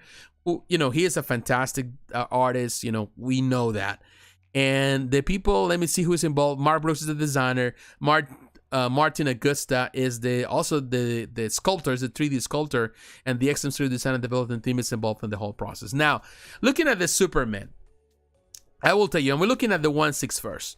Now, I like it. I think it's a really nice pose. However, I found it very similar to other Supermans that we have seen. The pose is very similar to the Superman that was done by Iron Studios. You know, like the also quarter scale, you know, and it's so similar. Also, it reminds me of the custom piece that was done by my good friend Antonio Prizzi. You know, I'm talking about customs, and I'm not gonna have the picture here. That was sculpted by Eric Sosa as the same pose. So this is a common pose, yes. But to me, it's like I can see some of the art of Mark Brooks in it. I can see some of the likeness, but not 100%. So I don't know. You know, looking at it, I don't. You know, if somebody told me that wasn't Mark Brooks involved in the design, I would not see Mark Brooks here. I don't see Mark Brooks. I'm sorry. You know, I love Mark Brooks' art, and definitely he has a particular art. Perhaps if I come closer, I can see it. I don't know. I'm not necessarily impressed with this piece. You know, I do think that the paint job is excellent. Definitely is very different. But perhaps it's because I love what actually Guillermo Barreto did with his statue with Tweeterhead, that maybe I'm biased right now about it. I think I love that piece. And this one, and I'm not trying to compare one with the other. It's not what I'm doing here. I'm not trying to say that one is better just because I'm trying to make myself feel better about my purchase. But I gotta be honest, I pay a lot less for that than it would take for this. And of course, you know, there's a difference. When you talk about XM Studios, I'm sure that the quality of the paint job is going to be superior to what Tweeterhead does. But even if that's the case, I don't see this Superman to be superior. You know, like, yeah, from this angle, I can see Mark Brooks a little bit. But I don't know. There's something that, and I know some even people were mentioning that even in the piece, I feel like this, you know, I don't know, like the proportions, he's a bit more buff, you know, more bloated. People were saying that. I don't see it like that. Maybe it's just the picture, but it was the same problem that I have even with the Iron Studios quarter scale. So I feel that I wasn't a big fan of that one, but it looks, and people were saying that was cheaper, and also that one had the light up feature, you know, and that's true. This one doesn't. And another thing that I feel bad because, you know, with at least with the other versions they have a version on the quarter scale that you have switch out parts. This one doesn't have it. So, you know, the paint job is excellent. You can see really good on it. It's gonna be cleaner. You know, some people may prefer this one for sure. The cape, I found it too thick. It's interesting what they did with the cape. To be honest with you, I would have preferred for them to keep it simple with the brushing, you know, what they did. I think it has a lot of highlights, a lot of that shadowing, which yeah, I don't like that cape texture. Hey Eddie, how you doing, my friend? How are you? Welcome to the chat. Yeah, I don't like the texture on the cape. I like the simple cape on mine, on the Tweeterhead. I feel that that's simple. It's just to texturize. It just feel that they couldn't just go with the simple red, and they did a lot of this overspray. I don't know. It looks like a lot of dark. It looks dirty. I don't know. It's just me, perhaps. Yeah, like look at that. The texture, it just feels like, I don't know. It doesn't feel like it was even clean when they did the mold on it. I don't know. I think that they could just go lighter with the paint on the overspray and it will look better. So, you know, it does have potential. It looks good. I'm not gonna deny it. I just feel that I'm not impressed. You know, the pose, of course, people are mentioning, and I see that on a lot of statue groups. People are saying, and even XM groups where people are complaining about that the pose is so similar to all the poses that they keep doing. The same pose they're doing with all the pieces. And I say, well, at the same time, you know, like it's an action pose that it works for most statues. You know, what else do you want? You want a more boring action pose? I'm sorry, no, boring action, a museum pose, standing straight. You know, sometimes they gotta go for something action, and I think this is an action that is very popular, and I think for Superman, and also that explosion there. I don't know. Again, something that I don't like from XM Studios when they do this clear resins. I don't know. It just doesn't look like an explosion or clear resin. So there are a couple of things that I think is good, but I'm not blown away by it. And the 1/6 simple is a simple piece, and I think it's expensive for what it is. Now, when you go into the quarter scale, they got the version A and the version B. The version A, I think, is the one is more limited, 199 pieces on this one.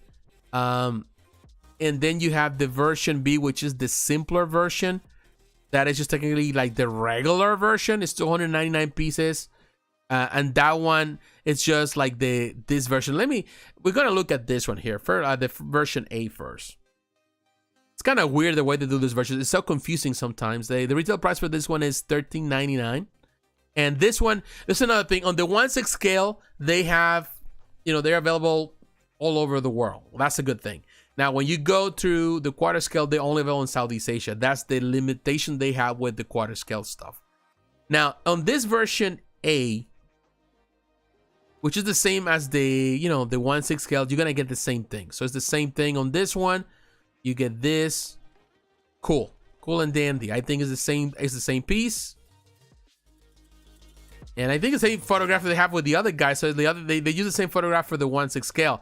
Which to me is kind of dumb that they use the same picture. Now look at this. It's the same guy. I just noticed this. This is the guy here showcasing right next to that. Was that the same guy that they used when they did the 1/6? If they did that, man. Okay, I don't think they used the same guy. I don't know if I saw the guy there. No, maybe I was just... I'm wrong. My apologies. I think I saw the guy. I'm confused now. No, okay. All right. So they didn't take the pictures with the guy. Okay, I'm sorry. My bad. My mistake. Yeah, I prefer a bright red cape. Me too, my friend. I don't know why they did that. That's one of the things that I love about the one we did with Tweeterhead. It's just bright red. Simple red. There's a little bit of, you know, all that shadowing and stuff. A little bit of that stuff on the lines, but it's not heavy. It's not heavy. And I feel that with this one, it's too heavy. Now, going back to this one. Now, from this angle, it looks good. I think from this angle, it looks great. I think the thing that they need to fix is the cape. The cape needs to be fixed. That's bottom line. That cape, they need to do something with it different. They need to paint it differently. Maybe they need to extend it in a different way. I don't know. I think as a quarter scale, it looks fine. I like it like this. Not bad. Yeah, as a quarter scale, I like it. Really. And definitely as a 1/6 will be great. But definitely, you know that when you go 1/6 from 1/4, definitely is going to be some detail that is going to be lost in the process. So, all right. So here we keep seeing these pictures. Those are the same pictures. All right. So we have the same thing. So this is what version? This is the version A. They're going to do... 199 for this version, which is more limited. Now they go into this. This is the thing with this version, is that they're so confusing sometimes. Now we go for the version B, which technically is the more expensive version. As you can see with all the prices, $1679, so it's gonna be $1,500 US dollars. But this is the one that comes with interchangeable parts. And to be honest with you, I'm not crazy about the interchangeable parts. You know, like this is like the parts that he's into a battle. He's destroying that. Let me see what I have it there. Version A, version B. Well, okay, so version B, 2 heads with a red eye staring upwards, 1 Superman looking forward, 2 right arms holding onto the armor of defeated Parademon with a clenched fist, 2 left arms holding onto the body of defeated Parademon above his head, 1 with a clenched fist, 1 highly detailed skull. Okay, we know that. All right, so now look, so they battling these Parademons, which are, of course, the henchmen of Darkseid. So here you can see, so it's okay. So this is the parts of the battle that he destroyed, all the broken parts, and he has, of course, the laser eyes, all of that. That's the different thing that he has with that one. But I do like just the regular more. You know, I don't think you need to have all this complicated stuff on it. It's cool if you want to have something very unique.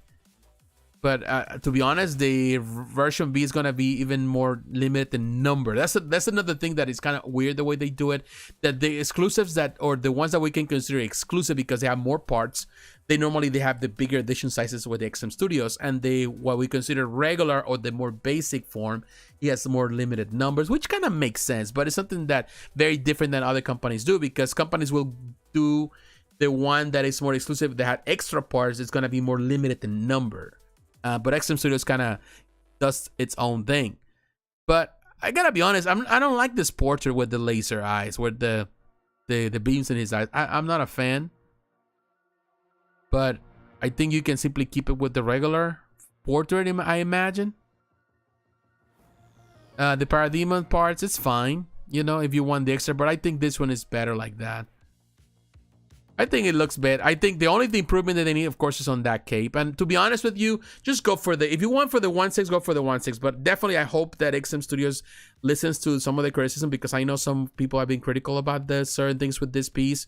I think the face and the sculpt, all that has grown on me, and the portrayal. I can see Mark Brooks more and more, particularly on the regular version. Not so much on the one with the lasers and the Parademon. But definitely, they need to work on that cape. They need to get rid of that texture. They need to do something different with that cape, because that's probably the thing that is the least appealing then. It's the thing that I don't find as appealing in comparison to the rest of the piece. So, yeah, I think there's a couple things. And definitely also on that, I would love for them to actually change the colors on his belt. Instead of this kind of like a gold thing, they can go for just the classic yellow, because not a fan of that. Not a fan of that gold. So there are a couple of things that this needs improvement, particularly at that price point. Definitely you need improvement. And to be honest, as a 1/6 collector, I don't need other Superman besides the one I already have. But definitely, I think they can do some improvements. If they do improvements, then perhaps this can be the ultimate Superman as a 1/6. But so far, I don't think so. And as a quarter scale, definitely there's plenty competitors out there. But you know, some people love the stuff that, you know, they've been looking for something more into the classic stuff from XM. And definitely, this is something worth checking out, and I'm sure that some people are happy with it, but me not so much. So, you know, just gotta throw that out there for those who are watching. So, hey, my friends, everyone, looking at everyone here, thank you for everyone that's stopping by. And $100 for the 1/6 version. Yeah, not a fan. I think, you know, to be honest with you, if you want a Superman right now, go for Tweeterhead. Tweeterhead, believe me. And there's plenty out there. And also I think they have still some exclusives at Sideshow. Much better price. And it's a fantastic Superman. And I would not pay $100 for that. Particularly when it doesn't have any switch out parts. This one comes with switch out portraits. So I'm going for that. I think that's a better deal overall. Well, we'll ever see anything like the Prime 1 Superman Hush again? Not sure. Well, I will tell you one thing. I know a lot of people love that. I'm not necessarily a big fan of it. You know, like, I do see that resemblance with it's a fantastic Superman. But to me, I'm not necessarily a big fan of that Superman interpretation or even the depiction. I don't think that it's even 100% accurate with Jim Lee. But perhaps, who knows? You know, like, you never know. On what scale? Quarter scale, 6 scale? I think we'll get to see more Superman. That's for sure. There's no denying on that, because Superman is such an important character that no matter how, companies will continue to produce.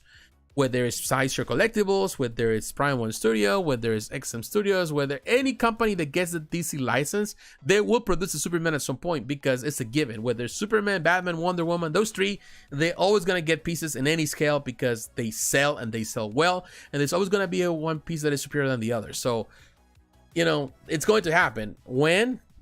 Sometime soon, that's for sure, because every year there's a new reveal for a new Superman statue or something like that. So, yeah, it's not like people need to run to a Superman thinking that that's the ultimate thing. I think the Batman Hush definitely is the best Superman that Prime One has produced for sure.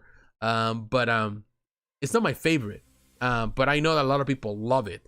And the different variants they have, even the variants with the black hair, you know, with the, you know, the beard and the long hair, all that. So it's good. It's a good piece, you know, as a 1/3. I think as a 1/3, I think is the right now is the champ, is the one on top of the hill. I'm waiting on a real good Superman 1/3 scale. Well, you know, you'll get it at some point. From who? That's a good question. Right now, of course, the license of 1/3. So whoever's doing 1/3, of course, Prime One Studio is doing the 1/3. I think it's very likely that we'll get to see it from Prime One Studio at some point. Prime One Studio is the most likely to do it. And of course, they do the Green Lantern based on the comics recently, and that looks amazing. That looks amazing. So I wouldn't be surprised if they decide to do another Superman, perhaps based on the art. Of course, they're doing a lot of stuff right now with other artists. They've been working with David Finch. They've been working with I don't know. David Finch has been working with XM Studios, but who we got Fabric, for example. Fabric, they've been doing work with Fabric, so I'm sure that they're gonna do something. Prime One is the one that is most likely to do something with Superman sooner than everybody else, because they definitely have the means, the money, and definitely they were working with a lot of artists. They've been bringing a lot of high-end artists to do a lot of stuff. So it's a matter of time. I'm very likely they'll do it. So I would say just for you to wait, and Prime One Studio will be the one to deliver, in my opinion. They've been doing that with Batman. They've been producing many different Batman variations of Batman, and they're very fantastic Batmans produced by Prime One Studio for sure.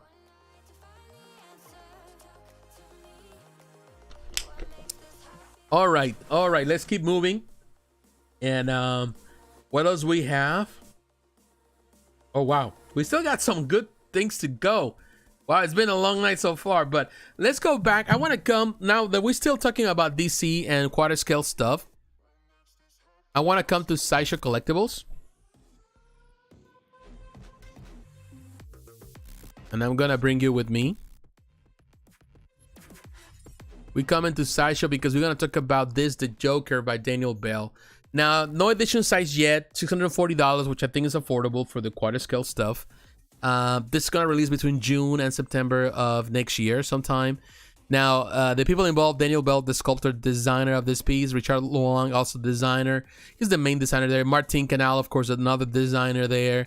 Mike Nahara is the painter. Mike does amazing work for sure, always. Bernardo Esquivel, another painter, and the Sideshow design and development team is involved in the whole process. Now, looking at this piece, and definitely Mike Nahara, I can see his paint work here. I gotta be honest with you, I'm not impressed with this Joker. Not because it's a bad piece, it's just because it's another Joker. And I think that's what this piece suffers the most, is the fact that there's so many Jokers out there, so many different variations of Joker, that I get to the point that I think I'm just tired of Jokers. So I'm not impressed, because a new version of Joker is like, okay, another Joker, and every company produces. That's another thing. Another character that always gets overproduced. And for that reason, I wasn't impressed with it even when he was showcased at San Diego Comic-Con. I wasn't like blown away. I'm not saying with that Daniel Bell is a bad sculptor, or even Martin Canale, but even Martin Canale has done a fantastic Joker. The original Joker that was done was the one Martin Canale, and it was also, I think there was an involvement also with Daniel Bell in his studio, and also in that whole production was also Guillermo Barbiero. The Canale group, the Gore group, did the whole thing. And I think that was a fantastic, up to this day, I think it's perhaps one of the best quarter scale Jokers in existence. So this one is very different. Of course, it's a very particular style that they're doing. So if you're looking for something more into the more cartoony style, then definitely you can go for it. But you know, and he has that cartoony look, and some people may like that if you kind of grew up into that environment. Definitely has that 70s, 80s, and even into the 90s, early 90s vibe, which is cool. But I'm not necessarily like blown away by it. Of course, the price is excellent, and you're looking for a Joker that is different. The base is interesting with the concept of the base and all of that. And the crowbar that he's doing, of course, he's holding the hand. You know, he's going to, whatever way you go, he's going to electrocute you with one hand, or he's not going to hit you on the head with the crowbar. So you know that this, you know, means business. So definitely, it really captures the spirit of the Joker for sure. I'm not denying it. But at the same time, you know, it's definitely, this is more like a standalone piece more than anything else. Yeah, you can display it with another Batman, all of that. But definitely this goes well with a more classic looking Batman rather than a modern Batman. The paint job is excellent. He looks like a maniac for sure. That's excellent. Definitely they had this bloody fingers on his gloves and the dirty suit, all of that. Oh man. Oh wow, look at that. Has like a needle right there. That is just messed up. And the crowbar with blood. Definitely this is a very bloody thing. But this looks more like a filthy Joker, like a very unclean Joker. Look at that. Even the shoes are not that clean. That's why I prefer the original that was done by Sideshow, definitely, because he has the mixed media and all the elements that looks really fantastic. This is a fully sculpted piece, which some people may prefer over having mixed media, that's for sure. So, you know, it's not a bad piece. No, I'm not denying. I think it's growing on me as I see it the most, but I'm not really a Joker fan. But definitely for those who love the Joker, you can go with it. I think price-wise is good, and definitely they're gonna make tons of them, as they always do. They're gonna make tons of them because, you know, Joker sells and they keep doing it. So, you know, yeah, I don't know. It's a Joker. So another Joker, definitely. Just, I don't know, just get to the point that you feel like, okay, another Joker. What else do we need? All right, let's see that here, right there. We ever see anything? Okay, I'm waiting for a real. Oh, you're all Joker out. Yeah, I am Joker out. I'm just like another Joker. It's like every time I see a Joker, it's like, and I don't even have a Joker in my collection. I'm just like, why do I need another Joker? Although we're gonna talk about a Joker later in that to me is surprising. But we're gonna talk in a moment. That's gonna be we're talking about a bus. But I don't know. It's just like Sideshow has done so many Jokers, and like, I don't know, just don't. And this is not like the best Joker I've seen. You know, not saying that it's bad. I'm not putting down the work of Daniel Bale or the Martin Canale. I think they're fantastic. I'm just not blown away by it. The same way I'm not blown away by the Superman from XM Studios. I don't know. I just feel that there's nothing new or like groundbreaking in these pieces, which is hard. I think at the end of the day, I think it's because I think we have become so comfortable with so much stuff that is being produced that you get jaded by so much stuff that is out there. And I feel that with this Joker, I get into the point that I think we're sick and tired of seeing Jokers, and that is sad because, you know, at the end of the day, it's also the work of this artist who I think they put their heart and effort into what they do. But I'm sure that at some point also they get tired of producing the same thing. But here, I got time for this Joker. I personally like this Joker with the wicked personality pose. You know, I'm not saying with that it's a bad thing. You know, like late night, if you love it, by all means. I think the good thing about it is that he has the classic Joker look from the 70s, the classy kind of, you know, and also some of that from all the way until the 90s. You saw that Joker still that a very skinny guy with a very long face with all the hair in disarray. That is a concept that lasted for many years between the 70s and the 90s. Something that the Joker was changed. It was changed more in the late 90s and into more modern versions of the Joker. So it does have that. So if you have a classic Batman, if you want a Joker like that to go alongside it, definitely, by all means, definitely there's an option there. There's another option. And I think it's going to do well because it's the Joker. But personally, in my case, I just don't feel it. But that's just a personal matter. It's a personal opinion. That's just my taste. I got time. We need Venom Joker. Yeah. Yeah, Joker's souped up Joker with like super muscles. That would be kind of cool. Kind of like the one that did with the, what was that, the in the Arkham Asylum series on the Arkham Knight, Arkham City. That'd be interesting. This piece is growing on me. Love the portrait. Yeah, that's what I'm saying. Like, the more I see it, the more I feel it. I feel like it looks better. You know, like the face. I think the face is the thing that I like the most. Now, and the paint job, of course, Esquivel has always been fantastic as a painter, and Nahara too. So they did a really good job on it. You know, like, yeah, the clothes and all that. It has a classic look, and the pose perhaps is kind of interesting. It's interesting concept. Definitely that it can work as a standalone piece as well. You don't need to put it with anything else. If you're really into it, go for it. I think that the portrait is the thing that I like the most because I grew up with that Joker. I grew up with the Joker that was on that. They had the same profile. But you know, the Joker has evolved over time, and I like some different styles of the Joker as well. All right, my friends.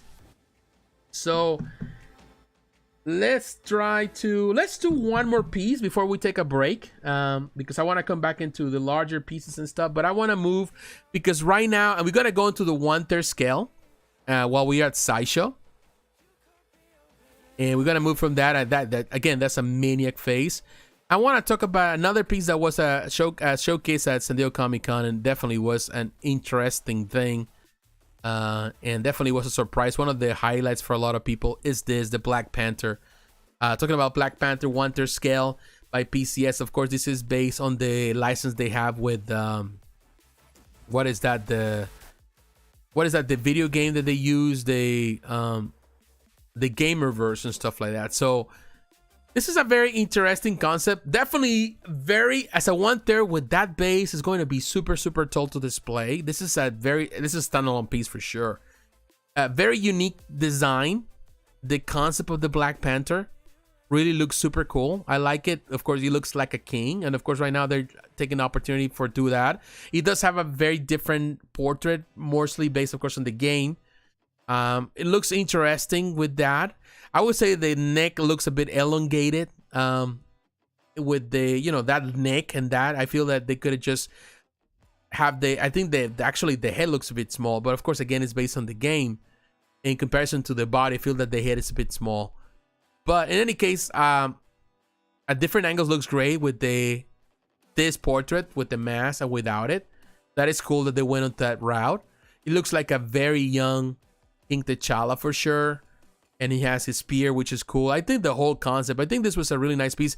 As you can see with Dave showcasing, this is really nice as a standalone piece. This is not a piece that you really need to display with others on a throne. And I've never been a big fan of thrones, but some pieces in a throne actually make sense. And I think this one is very unique. Normally we see King T'Challa in an action pose, moving through the jungle, doing stuff, jumping as a cat. And I love that. But this is something that I wasn't expecting, but actually I can welcome, because at the end of the day, it's another image that I have engraved in the comics also of King T'Challa sitting on a throne as the king of the Wakanda. So I think the base is excellent. It's really tall, as you can see, as a 1/3.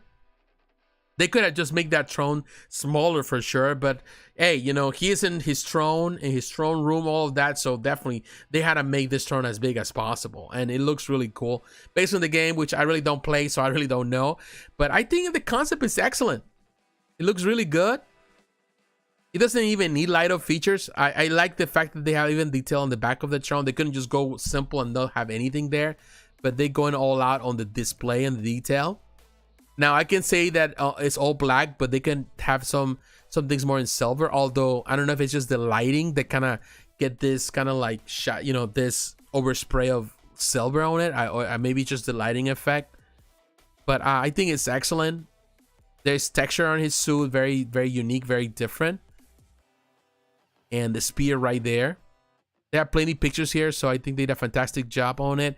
This is the front of the throne with the image of Basti, or is that the Panther god? I think it's Basti, that's the name. And of course, this is a symbol of arms of Wakanda. Looks cool. I think the whole concept of this piece is excellent. Definitely another highlight, and it looks really cool. I don't know what is that thing in there. What is it? What's the point of it? Or if it's a light-up feature or something. Looks cool. I did like it. Oh, this is based on the Avengers games. Oh, okay. I haven't, I have that game, but I haven't even got to the point of playing the Wakanda storyline, which I need to do. Like, there's a lot many games that I need to finish. I have that game and I haven't really gone through it. I'm just in the first part of the game, really, and I haven't really moved. Last time I played was months ago. I need to get back to it, but it's cool. Now, I don't know who, again, we don't know who was the sculptor here, but I think it looks really good. I think the price is $14.05. It's going to be $1,500 with the shipping, probably more because of the size. 400 pieces limited. I think it's a really good number for this, and definitely I'm sure it's going to sell really well because, of course, it's T'Challa, and I think there's a lot of fans out there, and I think there's a fantastic piece. All right, let's read some here. PC has been coming up. Congrats to them coming out with some great pieces. Yeah, I will tell you, I do love what PCS has been doing with the, this year was fantastic. So the Comic Con was a surprise, because after what happened when, of course, PCS moved away from like when they were sold and the whole thing that happened with Macaluso and all that, and the whole thing was a fiasco for a lot of people. Some stuff, delays, quality control, a lot of things. So slowly but surely, the owner of PCS has been really pushing this company hard, trying to keep up. Some license they couldn't finish, like the Transformer stuff, and a lot of people were disappointed. Although I hear over there, and don't quote me on this, but somebody mentioned to me, somebody that is really close to them, to the owner, mentioned to me that they scrapped the idea to do the Devastator, the big Devastator they were planning to do, but they brought it back alive. They've been thinking to pretty much revive the Transformers concept that they were doing. So we'll see what happens, because definitely they need to do something with Transformers line that we're not doing so great. But hey, I have the Optimus Prime little thing that I have, and it's by himself, and I need companion pieces to that. So we'll see what happens. I haven't reviewed it here. I need to review it. Since I bought it, I just display it, but I'm gonna review it at some point, because actually I filmed that review, but I never edited that video. So PCS has been doing amazing, and to me, it's amazing to see they have come a long way after really suffering a lot of defeats, I would say. This year was amazing with the stuff they showcased. So there's a lot of potential. This company's coming strong. Can't wait for the stuff they're gonna bring next year. Definitely, I feel that they have potential. I don't know if they're gonna be a New York Comic Con, but perhaps if they're there, they showcase new stuff. I think this company, we need to keep an eye on the stuff they're doing, because they're doing stuff in different array of franchises, and that's amazing to me. I love what they're doing and the partnerships that they're building with different artists. So we'll see what happens, but definitely impressed what they're doing, and I definitely, this is one of the pieces that was very impressive to me at San Diego Comic Con for sure. All right, my friends, we're taking a break, taking another break. I had to take a break, of course, but we're coming back. We still gotta talk about Prime One Studio. I gotta talk about Hollywood Collectibles Group, and we're gonna talk about Infinity Studio, Queen Studios, and finally we're gonna talk about Penguin Toys. So definitely we have some stuff to cover. But give me a few minutes, and I'll be right back, and we'll continue on with the conversation. But thank you, my friends, for supporting the channel.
All right, my friends, we're back.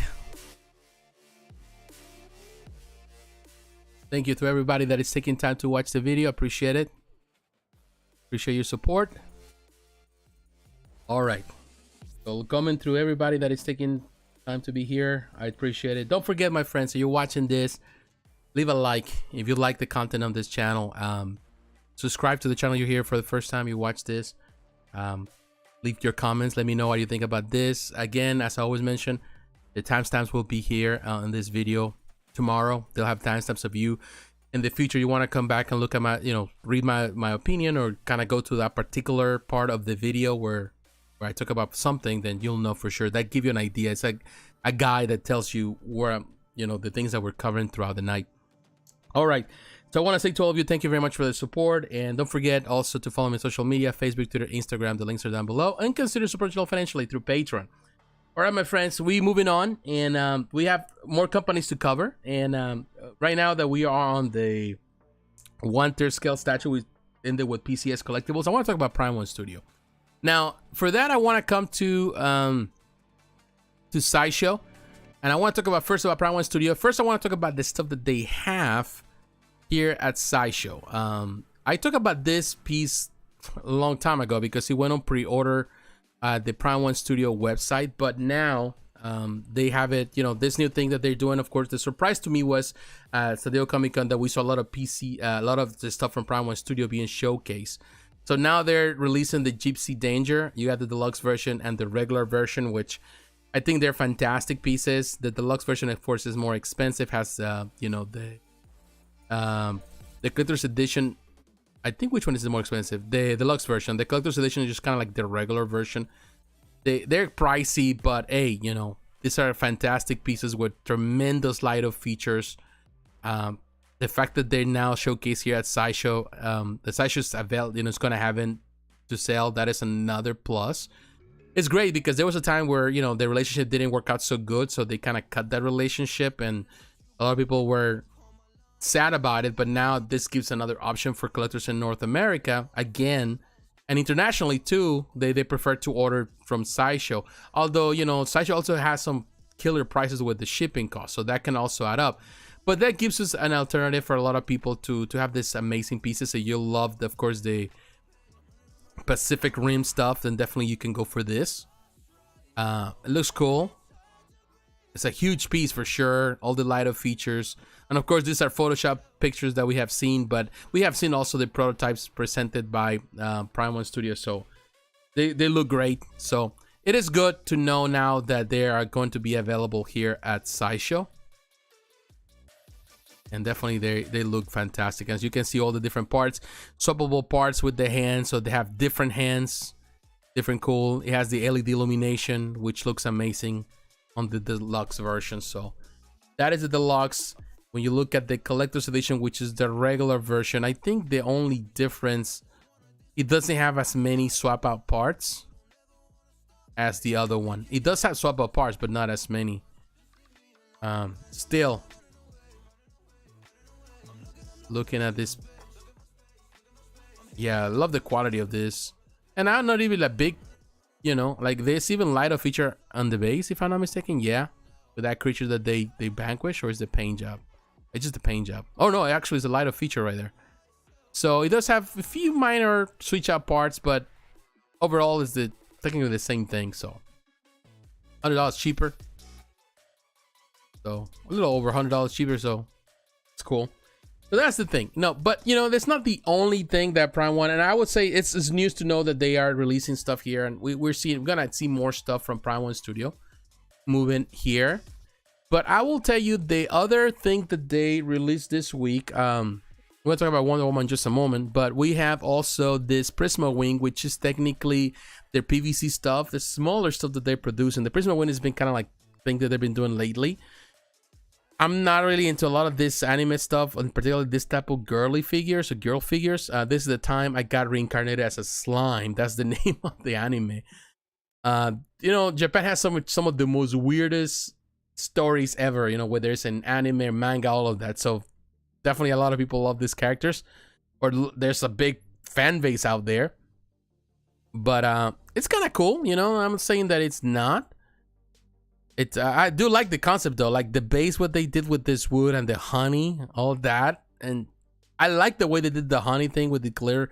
This is not resin, this is PVC, but they did a really nice job. It looks really good. What I like about their pieces in PVC is that they're so high quality that I don't see the line sometimes that you see in other pieces, other companies that they do PVC stuff where you can see those seams. You don't see the seams here, so I think they're hiding them really well, because I don't see them. Sometimes even with Kotobukiya you can see some seams, but in these prototypes I don't see it. So that means that they're doing really a good job in assembling these parts. Oh, I thought the wood was part of the base, but no, it's just actually just for the display there. That's just not. It's just the honey part. It's a figure. It's not cheap, but kind of cool. And it does have interchangeable parts, like the interchangeable porters and hands, which is cool. If you're like into these little type of things, then definitely there's something worth checking out. Definitely, it looks interesting. Oh, actually, it does have different things. Even the boots are different. So, okay. I don't know if they're changing the figure itself. It changes into two parts, or there's two. And there's actually, if you order now, you get the art to go alongside it for those who kind of love that. Oh, so you have the swappable part. So you have the boot. So it's not, I was thinking the whole piece, the whole body changes. No, it's actually, you can change the hands and you can change that. So I don't know how this is going to work out. If we look at the notes, it'll tell you if it's hands or swappable torsos. No, it doesn't say. Okay, shown. It doesn't say what is swappable, but it seems that PVC figure base included, poster featuring original illustration, the specification. It doesn't say what parts are interchangeable. I don't know if the pieces that are removable or actually the torso, whatever, but some parts are going to be removable to create different displays. Interesting. Now, moving on from that, because I know many of you don't care much about these little figures, but I wanted to point it out for those who are interested. I want to talk about the Wonder Woman Rebirth Edition Silver Armor. Now, we talk about the original. This is a silver armor version, which means that they repainted this in silver. What it used to be gold, now it's silver. And this is because of the 10th anniversary thing. Again, like I mentioned before, I don't think Prime 1 understands Like, this is the other version. This is the regular version, which is definitely the golden version, which is was the original concept, because ultimately this is based on the art of, what is that? This is based on the rebirth, but this is the art. What is the name? They based this on the art of, what is the name? I forgot this artist. Oh my god, I forgot. My apologies if I don't remember. But this is based on the art of, remind me if I forget. Remind me, I forgot. But of course, you know, it looks cool. So this is the original, which I think this is the original concept. I like it. I think it's perfect as it is. But no, they want to be extra, as always, Prime One Studio, and they want to be cheap at the same time, because they're not doing anything different. All they did on this piece is just painted the parts that were in gold now in silver. And to be honest with you, it doesn't look that great in silver. It looks like it's lacking something, like it's not fully painted, like it's just a half job. I'm not gonna say that word, half-ass job. I said it. It doesn't look fully as it should be. I just don't feel like this should have been the concept. I feel that it's not what I was envisioning when they came out with this. Artgerm is the one that did this. Artgerm Lau, I think, is the one that designed the concept. Artgerm Lau with this, and it is a nice sculpt. It was, you know, it has the removable cape, the touchable fabric cape as the original, which I like. I like the concept, but again, we're going back to the same thing that I mentioned before. It kept doing the same thing, repainting. The original hasn't even been delivered yet. People haven't received it, and they're already doing this. And I feel that a lot of people getting jaded with this and tired of this. It feels like they feel it comes across as the company trying to make money on top of the money they're already making by selling something exclusive, not giving you the option of the get-go. That I would say that's the difference between what Prime One is doing and what XM is doing. And I would say XM is doing a better job on that, because XM from the get-go is giving you a version A and a version B. You choose what you like, you know. And to be honest, you're really open. You are telling people this is what we're going to produce, and we're not gonna deviate from that. This is what it is. You choose. And I feel that should be the option from the get-go with this one, because they were planning all along to do this. So they couldn't just simply say, we have the golden version and the silver version, choose the one you like. And that would be being a better choice than just doing this, because now people are like, you know, people might be divided. I still prefer the golden version over the silver version. I don't think that Prime One is really thinking this through in a nice way. It's just not coming across. Perhaps it's just the mindset in Japan that they feel that it's Americans understand that, because honestly, at the end of the day, the biggest market is America, North America. They don't really see it as customers here are getting pissed off, you know, thinking like, man, like, come on, you know, like, make up your mind. You're gonna do a version, do it just from the get-go. Tell us what you're going to do. And I feel that it's a cheap variation. It's not even, if they want to celebrate the 10th anniversary, they can do something different. And you know what, they have so many projects that they've been bringing, so it's not like they don't need to bring this type of repaints. But it feels to me that in order to kind of fill the void, every week they do a repaint 1 week, then they bring like 2 weeks down the road they bring like a new piece, but then in between, in order to keep that attention to them, they bring a repaint of something that is on pre-order. Come on, man, it just feels like tacky in some way. I don't know, you know. I'm not throwing dirt at them. I think the sculpt is fantastic.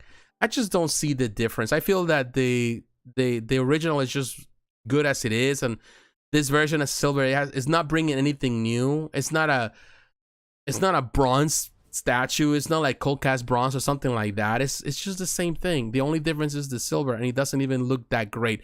The sculpt looks great, but I prefer the original concept. That's just me. Maybe I'm just being too finicky about it. I just don't think that they're thinking that through so well. So it is what it is, you know. I think that even with that, you see the last of two looks in gold. It looks great, but then of course with that silver, I don't know, it just, they don't match together. The colors don't match. And even some of the parts where you see a little bit of more of that gold is a little bit more on the bronze side. They were lighter on the color, so they can actually, it doesn't look as, the contrast is not as big between the silver. Definitely it's not the greatest. Even the silver around the I don't know, some people may like it. even some of the coloration on her, even they see there's more of the highlights of blue even on her eyebrows, which is kind of interesting. Even on the eyes, they look more on the purple side. So there's some difference. There's some differences there, even on the paint job. They're trying to make that like a different coloration, the pink on her, which is kind of cool. There's more bluish on the, you know, her colors on her skin and all that, more purples. But then again, I gotta say it. This one, it was just perfect as it was. Still is. So trying to get there, but I think it's taking a little bit of time just to. I think this one is good as it is. Yeah, the golden looks amazing. I think it looks a lot better. It looks a lot better. Definitely, this is the one. This is the one. Yeah. Between these two versions, definitely go for the original. Hands down. That's a much better version. Limited to 1,000 pieces, so go for that one. I think that's a much better choice. Of course, is my opinion, of course. All right, my friends, let's move on. Let's move on out of this. I think Prime One Studio sometimes surprises me, and sometimes it's just not so much. And I'm not really impressed with this decision they're making, but that's their company. They can do whatever they want. So now, of course, let's go to Sideshow, because I want to talk about another company that it's an old company. It's been in business for a long time. This is the thing. A lot of people don't know much about Hollywood Collectibles. It's amazing because some of the old companies sometimes, of course, kind of go and disappear for a little bit. People don't talk much about them. But Hollywood Collectibles, for those who do not know this, I'm going to give you a little bit of history on this one. As far as I remember, Hollywood Collectibles was the first company to produce 1/3 scale statues. With the Marvel vs. Capcom statues, there was the Ryu, they got, I think, Doctor Doom, they got Wolverine, they went 1/3. That was the first time, and those were $600 when they came out. Well, they have these two things that they are showcasing here. They also, of course, Hollywood Collectibles always been known for their replica stuff. And they have two new things. They have all different things, but the new things here, we're going to do, this is everything they have, but we're going to look at the newest stuff. I did talk about this Predator disc, which I found is super expensive when it came out. This other stuff that they have done. You know, like this Peter Beckman, they did that stuff. It's been a while. Pink Panther, all that stuff. They do all kind of, mostly replicas. That's what they're known for. The stuff that they, the pulse rifles and stuff, they're amazing too. But now they have this, the Predator Bio Helmet, $905. To be honest with you, it's super expensive and it's all resin, if I'm not mistaken. No, it's fiberglass and resin, so even lighter. $900, super expensive, limited to 500. And this is something that, unfortunately, I find always Hollywood, the replicas, they've always been expensive. And to be honest with you, this is not for everyone. I wouldn't pay that. If it was full metal, like die cast, I will definitely consider the price worthy. But it's not worthy at that price. And of course, this is just the stand on it. And the mask. And I know some people will go for it because there's people that love this stuff, but I found it very expensive. The thing is that it sells, and it sells quick for some reason. So it's gonna release between September and November. This is one that just went on pre-order there. But then of course we have the most recent, which I think at this I consider, I would say the value more in this one than this one. But it's also the same material, fiberglass, and you know, some resin. This is the limited to 500. So that's the reason why they went, you know, the price is cheaper, $200 cheaper than the other one. But this is the Plasma Caster Shoulder Cannon, which is another thing for those who like the, you know, replica stuff. You know, to be honest with you, at this price point, if you have to buy this too, I'd rather just get like one of the statues from Prime One Studio, to be honest with you. A Predator with all these weapons. You know, I'd rather get one of those, pay that top dollar, than just getting replicas. But hey, some people love the replica stuff from the Predator, and there's a big fan base out there. And Hollywood Collectibles has been doing money with them for years, so it's not like they're lacking on it. So they definitely do a lot of the motion tracker, all of that, as you can see. But again, for that price point, might as well go for this. The statues by Prime One Studio. Oh, actually, these are the bus. The bus alone is $900. I go for the bus. It's a 1/3 scale bus. It's not a big bus, but I go for the bus. Even though it's not a big bus. But hey, it is what it is. Anything that has to do with Predator, I'm telling you, it's always expensive. So always keep that in mind. Hollywood Collectibles, definitely always up there with the price.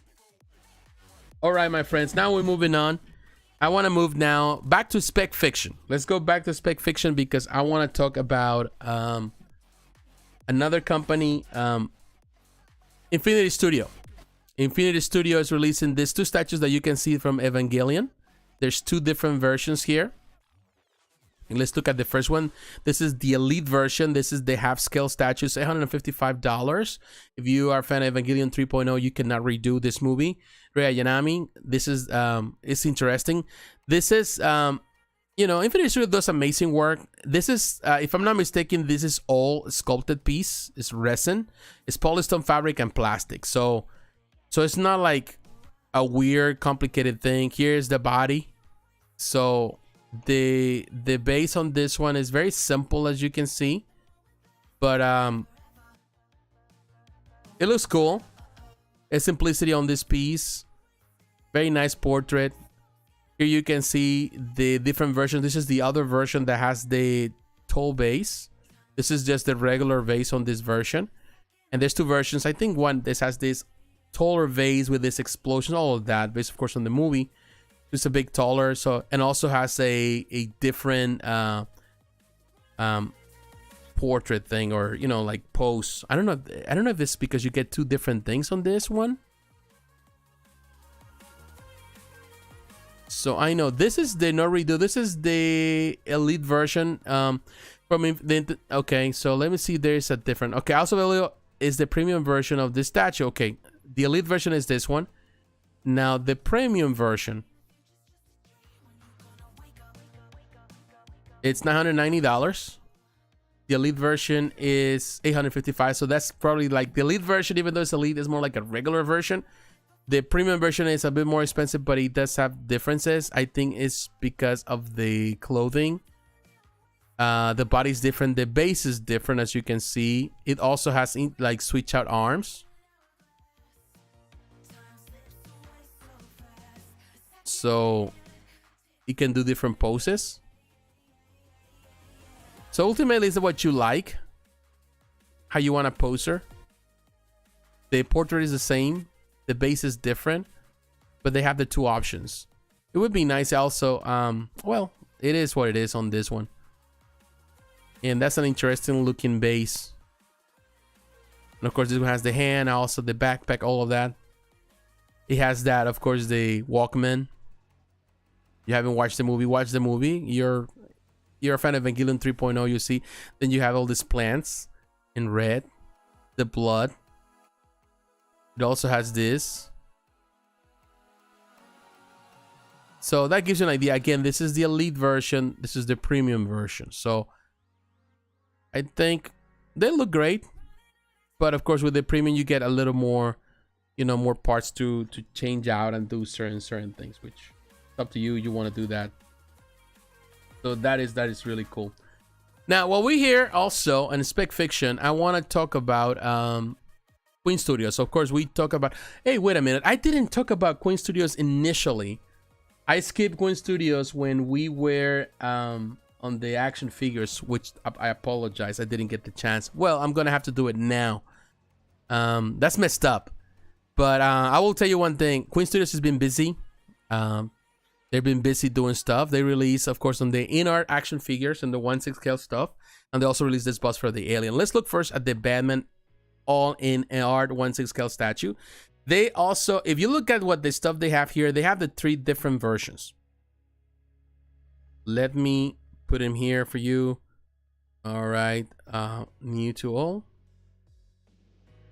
So here we have the different stuff that they do for the Batman. We're gonna look at the bust in just a moment. So they have the standard edition of the Batman. So you have different variations of the Batman, whatever you want to purchase. They have a lot of variations. So we have this one here, for example. This is the standard edition. If you only want the Batman in our $399, I think is a fair price for this one. It's just the standard edition released in the 4th quarter of 2023. I think it looks really fantastic. It has the... I like the accessories on this one. On the standard edition, you get all these postcards. So you get a lot of stuff. The base is interesting. Different hands. The helmet. You get the portrait. So you get the 3 different portraits on this Batman. I think it's excellent as it is. You know, all the grappling hooks. I think it comes with fully loaded. Here you can see, I think I can justify the price for this figure. I think the likeness is there with the act is super excellent. Of course, we can't wait for Hot Toys to see what they're going to do. But I think so far, Queen Studios with InArt have been doing amazing. You see all the weapons. It's so poseable. It's high quality piece for sure. So far, it's good. And definitely, I love the sporters that they come with this one. That looks fantastic with this version for sure. And it looks good. You know, $3.99. I could say it's a hot pricer, but keep in mind you get a nicer base. It's not a big base, but nicer base, but you get a lot of switch out things to go alongside. So that is a plus for the standard version. Now, you also get a premium edition version, which is this one. Now, the difference with the premium is $5.19, but this one has rooted hair. That's the difference here. You get the interchangeable hands. You get everything that you saw before. And let me double check here something. Go back to the regular edition. I want to double check. I don't want to just mislead anyone. But yeah, it has the one set of open hands, one set of fists, one set of hooked hands, one dart right hand, one grip right hand, one gesture right hand. So you get that. Custom one bat suit, one black K, one ammo pack. So you get all. Let's see. Look, all this stuff. 2 pairs of interchangeable grappling hooks. Sticky bomb gun included. Adrenaline. Oh my god, they get a lot of stuff with this one. So you get articulated body, one the Batman helmet head sculpt with movable eyes. Oh wow! So they have movable eyes even on the regular, and 3 facial expressions switch out. So you get the friction. Okay, so you remove the stuff like you do with the with magnets, like you do with Hot Toys. Okay, so it's cool. So but he has rolling eyes. Excellent. I think the regular is just the way to go. But now the premium version has rooted hair. It has everything else the other one has. But if you want something, as they did with previous figures that they have released, you got rooted hair, which in this portrait, it looks cool. But it does have pretty much the same thing. The only difference I see also, it has the computer or tablet or something. That would be the difference with it. But that rooted hair, I think, is what it's going to. And you can see the back of his suit and all that. I think it's excellent, man. Removable cape too. I don't know if the other one has removable. I think the other one has removable cape. So see, that's the only difference I see. One screen accurate Bruce Wayne head sculpt with rooted hair and movable eyes. The interchangeable hands including custom. So he has all this stuff, man. That is interesting. Wow. That is cool. Now, there's something that I didn't see on the standard. I think the cape is removable. It should be removable. I hope. Oh yeah, it is. So technically you get the same things as the other one. You get the same thing regardless. It's the only difference would be the rooted hair, which, to be honest with you, I wouldn't pay $200 more just, or 100 and some more just for rooted hair. That wouldn't. I'll go for the regular. But then you have also, they releasing these versions of Bruce Wayne, of course, with this clothing. They have the premium edition, which is the one with rooted hair. And if you want like the package there, and of course all the signs, all the stuff, the little hands, interesting base too, very cool. Love the tailoring that they're doing right there. It's very good. That looks really cool. The hands, all of that, man. I think they did a fantastic job. This is the rooted hair. This is $3.99, which actually is a pretty good price for the premium edition. Actually, it's cheaper than the, you know, than the one with the suit. And if you want the standard edition, it's $2.89. I think that is an excellent price. And I'm sure a lot of people are gonna go, and that is sculpted. I think it has the same, almost the same things, minus few things, and the arms are movable. Fantastic. I think it's fantastic. Also, you get the Batman Bat Signal, which is rusted and all. That's another thing that you, an accessory, $189. This one also has a light up feature. I don't know if it works with USB or batteries. We're gonna look. I think USB would be perfect. That would be the best choice. It says right there, the Queen Studios present the latest edition of the InArt scale the Batman Bat single figure accessory created with this piece is a light up feature. This accessory makes a great standalone piece or can go along with the InArt the Batman figure. Now it doesn't say if it does have any USB connections or use batteries, so that's something that I think is pending. I haven't seen any comments. If somebody knows, let me know. But if it's in USB, that would be the perfect thing. I don't think with batteries that would be something that I wouldn't care much about.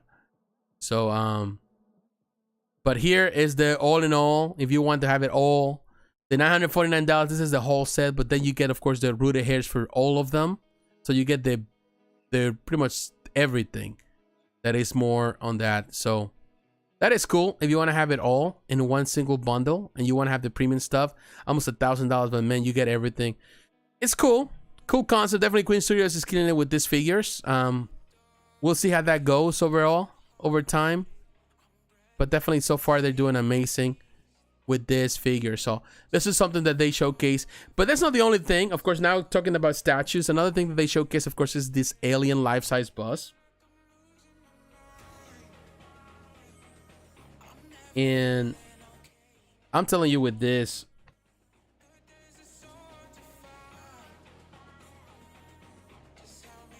I'm looking at this $3,000, man, almost $4,000. It's gonna come up to almost $5,000 with all the shipping stuff. Oh my gosh, 199 pieces. That's the edition size on this. But look at this one. Very cool though. I like the concept they did with this bust, you know, because most of the time when you see the bust is just the head, but they went with the whole torso, and they did a fantastic job with that torso. I think the way they did it here, the way it's set up, I think it looks more natural and well balanced. I think it's more balanced and not top heavy because they also balanced with this part in the back. I think it's kind of counterbalancing the weight.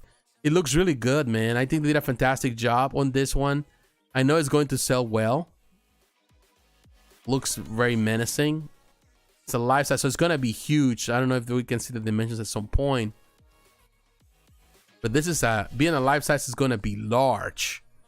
So yeah, dimensions, this product size, the height is 91 centimeters. It's almost a meter tall.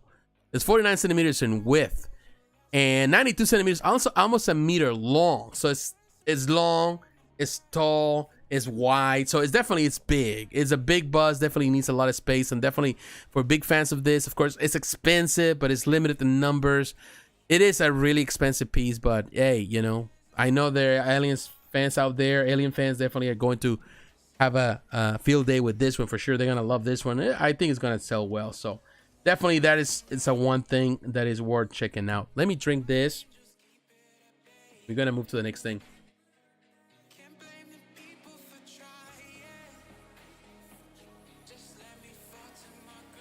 Oh, that feels so good. Now I want to talk about really coming to the end of the video. We have one more piece to talk about, and I want to talk about Penguin Toys, but for that, let me come to the center. I want to talk about this company.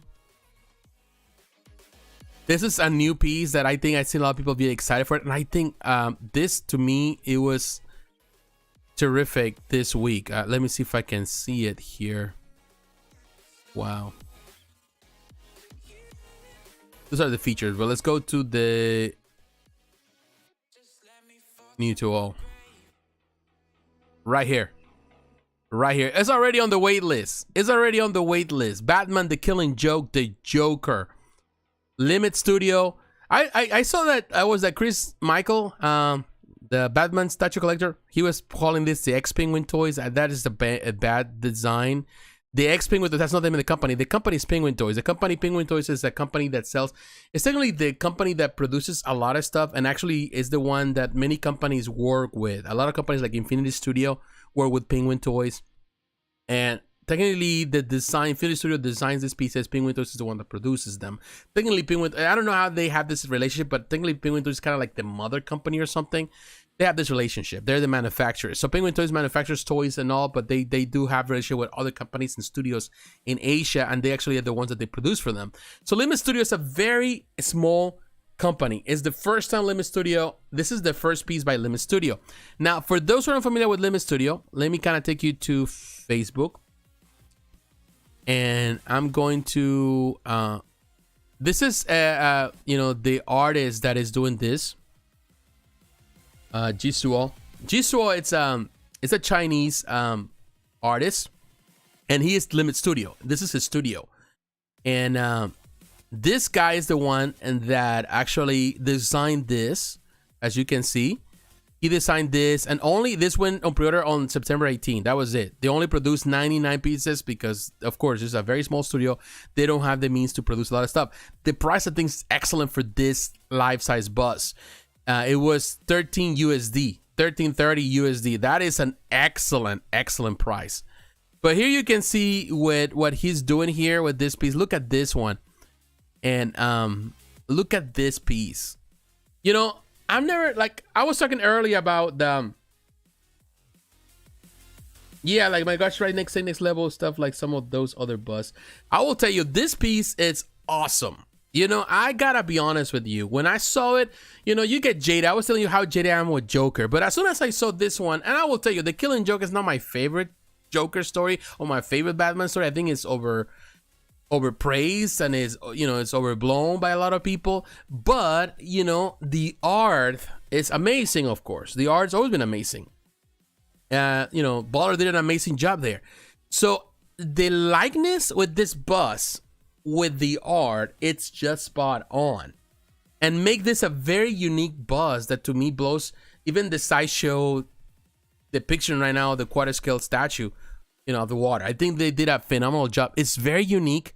This is so unique that it's gonna be, now that it's sold out on the pre-orders, believe me, it's gonna be hard to come by in the future. This is gonna be going on the aftermarket for a top dollar. It is the first piece by this artist, and it's just so amazing. It's all resin, it's all sculpted, but look at the detail.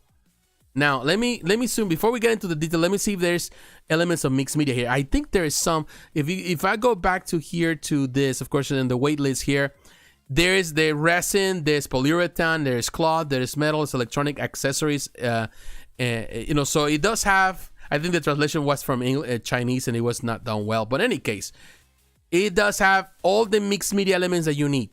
This guy's doing amazing work, and we need to pay attention to what he's doing with his studio. This is the first piece that he has released, and he did a phenomenal job. It's just the, you know, the cover, the art of here is so amazing. The likeness with the face, it's so good. I love the detail, even the camera, all the detail, the gloves, the hair, the base, the whole story, of course, with the Killing Joke, all of that. It's included here. The detail on the back with the hat. This piece is just on another level. It doesn't have any, people were asking if this has any type of, you know, like, you know, what is that, silicone? It doesn't have it. And to be honest, I'm glad. It doesn't need to have silicone. I think it's perfect as it is. It's a phenomenal piece. It has such a great detail on a 3D dimensional thing. He did a fantastic job. This studio did a fantastic job. Of course, this is produced by Penguin Toys, who is, at the end of the day, also produces the same thing from the Infinity Studio, Buzz, and from other companies. So you know it's gonna be top quality. You know that they're gonna deliver on the quality. The design alone is amazing. Look at that. It's so good. It has a light up feature, Batman the Killing Joke. This tells a story. This is a phenomenal piece. It is a phenomenal piece, and of course, already on the wait list, only 99 pieces. But again, it was $13.50. Like, even if they still have $1,500, I think it's a bargain in comparison to a lot of the busts that they're being sold right now. It looks awesome. So I will tell, if Jisuo watches this, I will tell you, my man, I'm telling you, and we're friends on Facebook now, so you know, that's cool. But Jisuo, you did a fantastic job on this one. I wish you the best to your company. I think you're going places. Of course, we had to wait for this to be delivered. That's the next step. He was so proud that Chris was talking about him. But, you know, gotta be honest, we definitely need, if you keep doing what you're doing here, if this is delivered as is promised here, man, I think you're gonna go places. You're gonna do more amazing stuff. So we're rooting for you on this one. And it's awesome to see new things like this coming our way. So definitely this is, and he is based in Sichuan, so he's based in China. Amazing work for Limit Studio. They did a terrific job here. So kudos to the company. They doing amazing work. No doubt about it. No doubt about it. So what can I say? It really blows my mind when I see stuff like this. All right, my friends. Looking at the comments, definitely it's been slow, but it's Saturday, so I know many of you are busy. It's Saturday. Normally, I don't get that much of a movement when I do the video on Saturday. But hopefully, many of you can come back tomorrow, or whoever watches tomorrow, and leave the comments. Definitely, whether it's not live, you know, the chat, you can do it through, you know, through the video. I always reply. I will have the timestamps, all of that. What can I say, man? My friends. Let me drink this so I can give you my final thoughts of the night.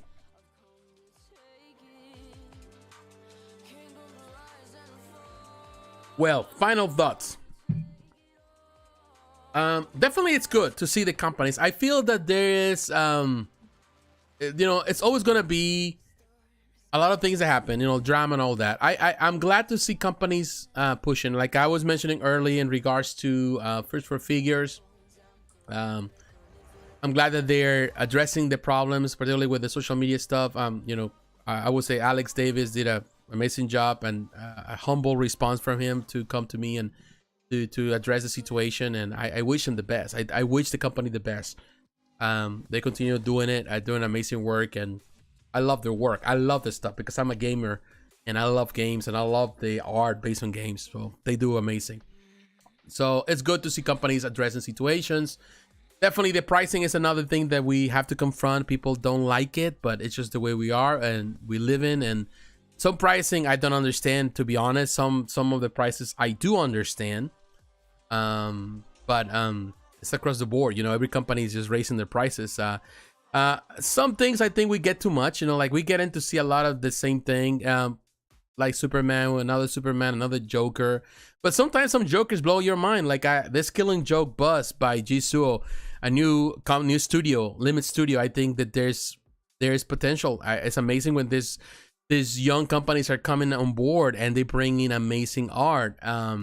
There's a lot of stuff that is coming from Asia.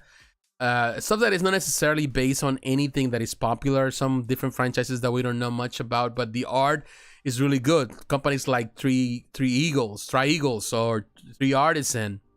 Companies like you know, Infinity Studio. You know, they're doing. Also nice to see companies that are making a comeback.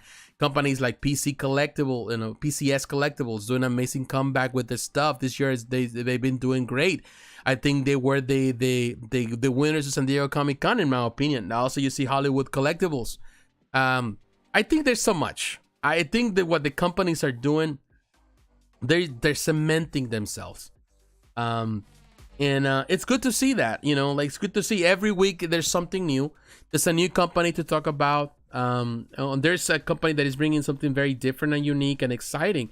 And there are times when I feel like I don't want to do, you know, these videos, but then I say, you know what, but I want to talk about these things because these companies are doing amazing, and definitely pricing, you know, is going up there. And also even on the action figures, you know, definitely going up there. I think there's something for everyone, and that is amazing. And sometimes it makes it even harder for us as collectors to decide which is what we need to add, because there's so much that I would like to add, but I don't have the room. I don't have the finances for it.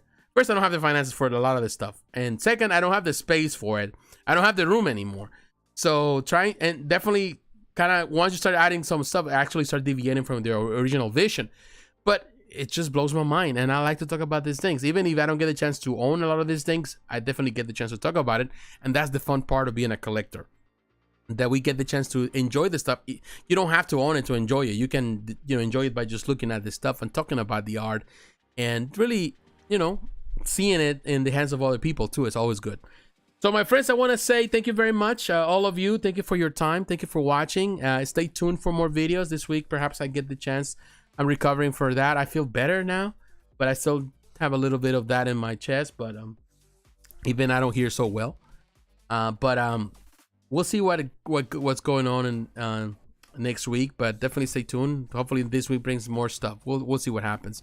So my friends, have a great night, all of you. I thank you for your time. Thank you for the opportunity to be here with me. Have a good night, all of you. Let me just write it down. Have a good night. You too, Late Night Trip. Have a great weekend, my friend. I do appreciate it. I do appreciate that that you take the time and Thank you. Hopefully next week we get the chance to do it on Friday. We'll see. I enjoyed not to do it. Yes, I needed to rest, but you know, I like the interaction. Unfortunately, Saturday doesn't get that because of course everybody's busy doing other things. Saturday people tend to relax too, so I understand. But my friends, have a great night, and I'll talk to you next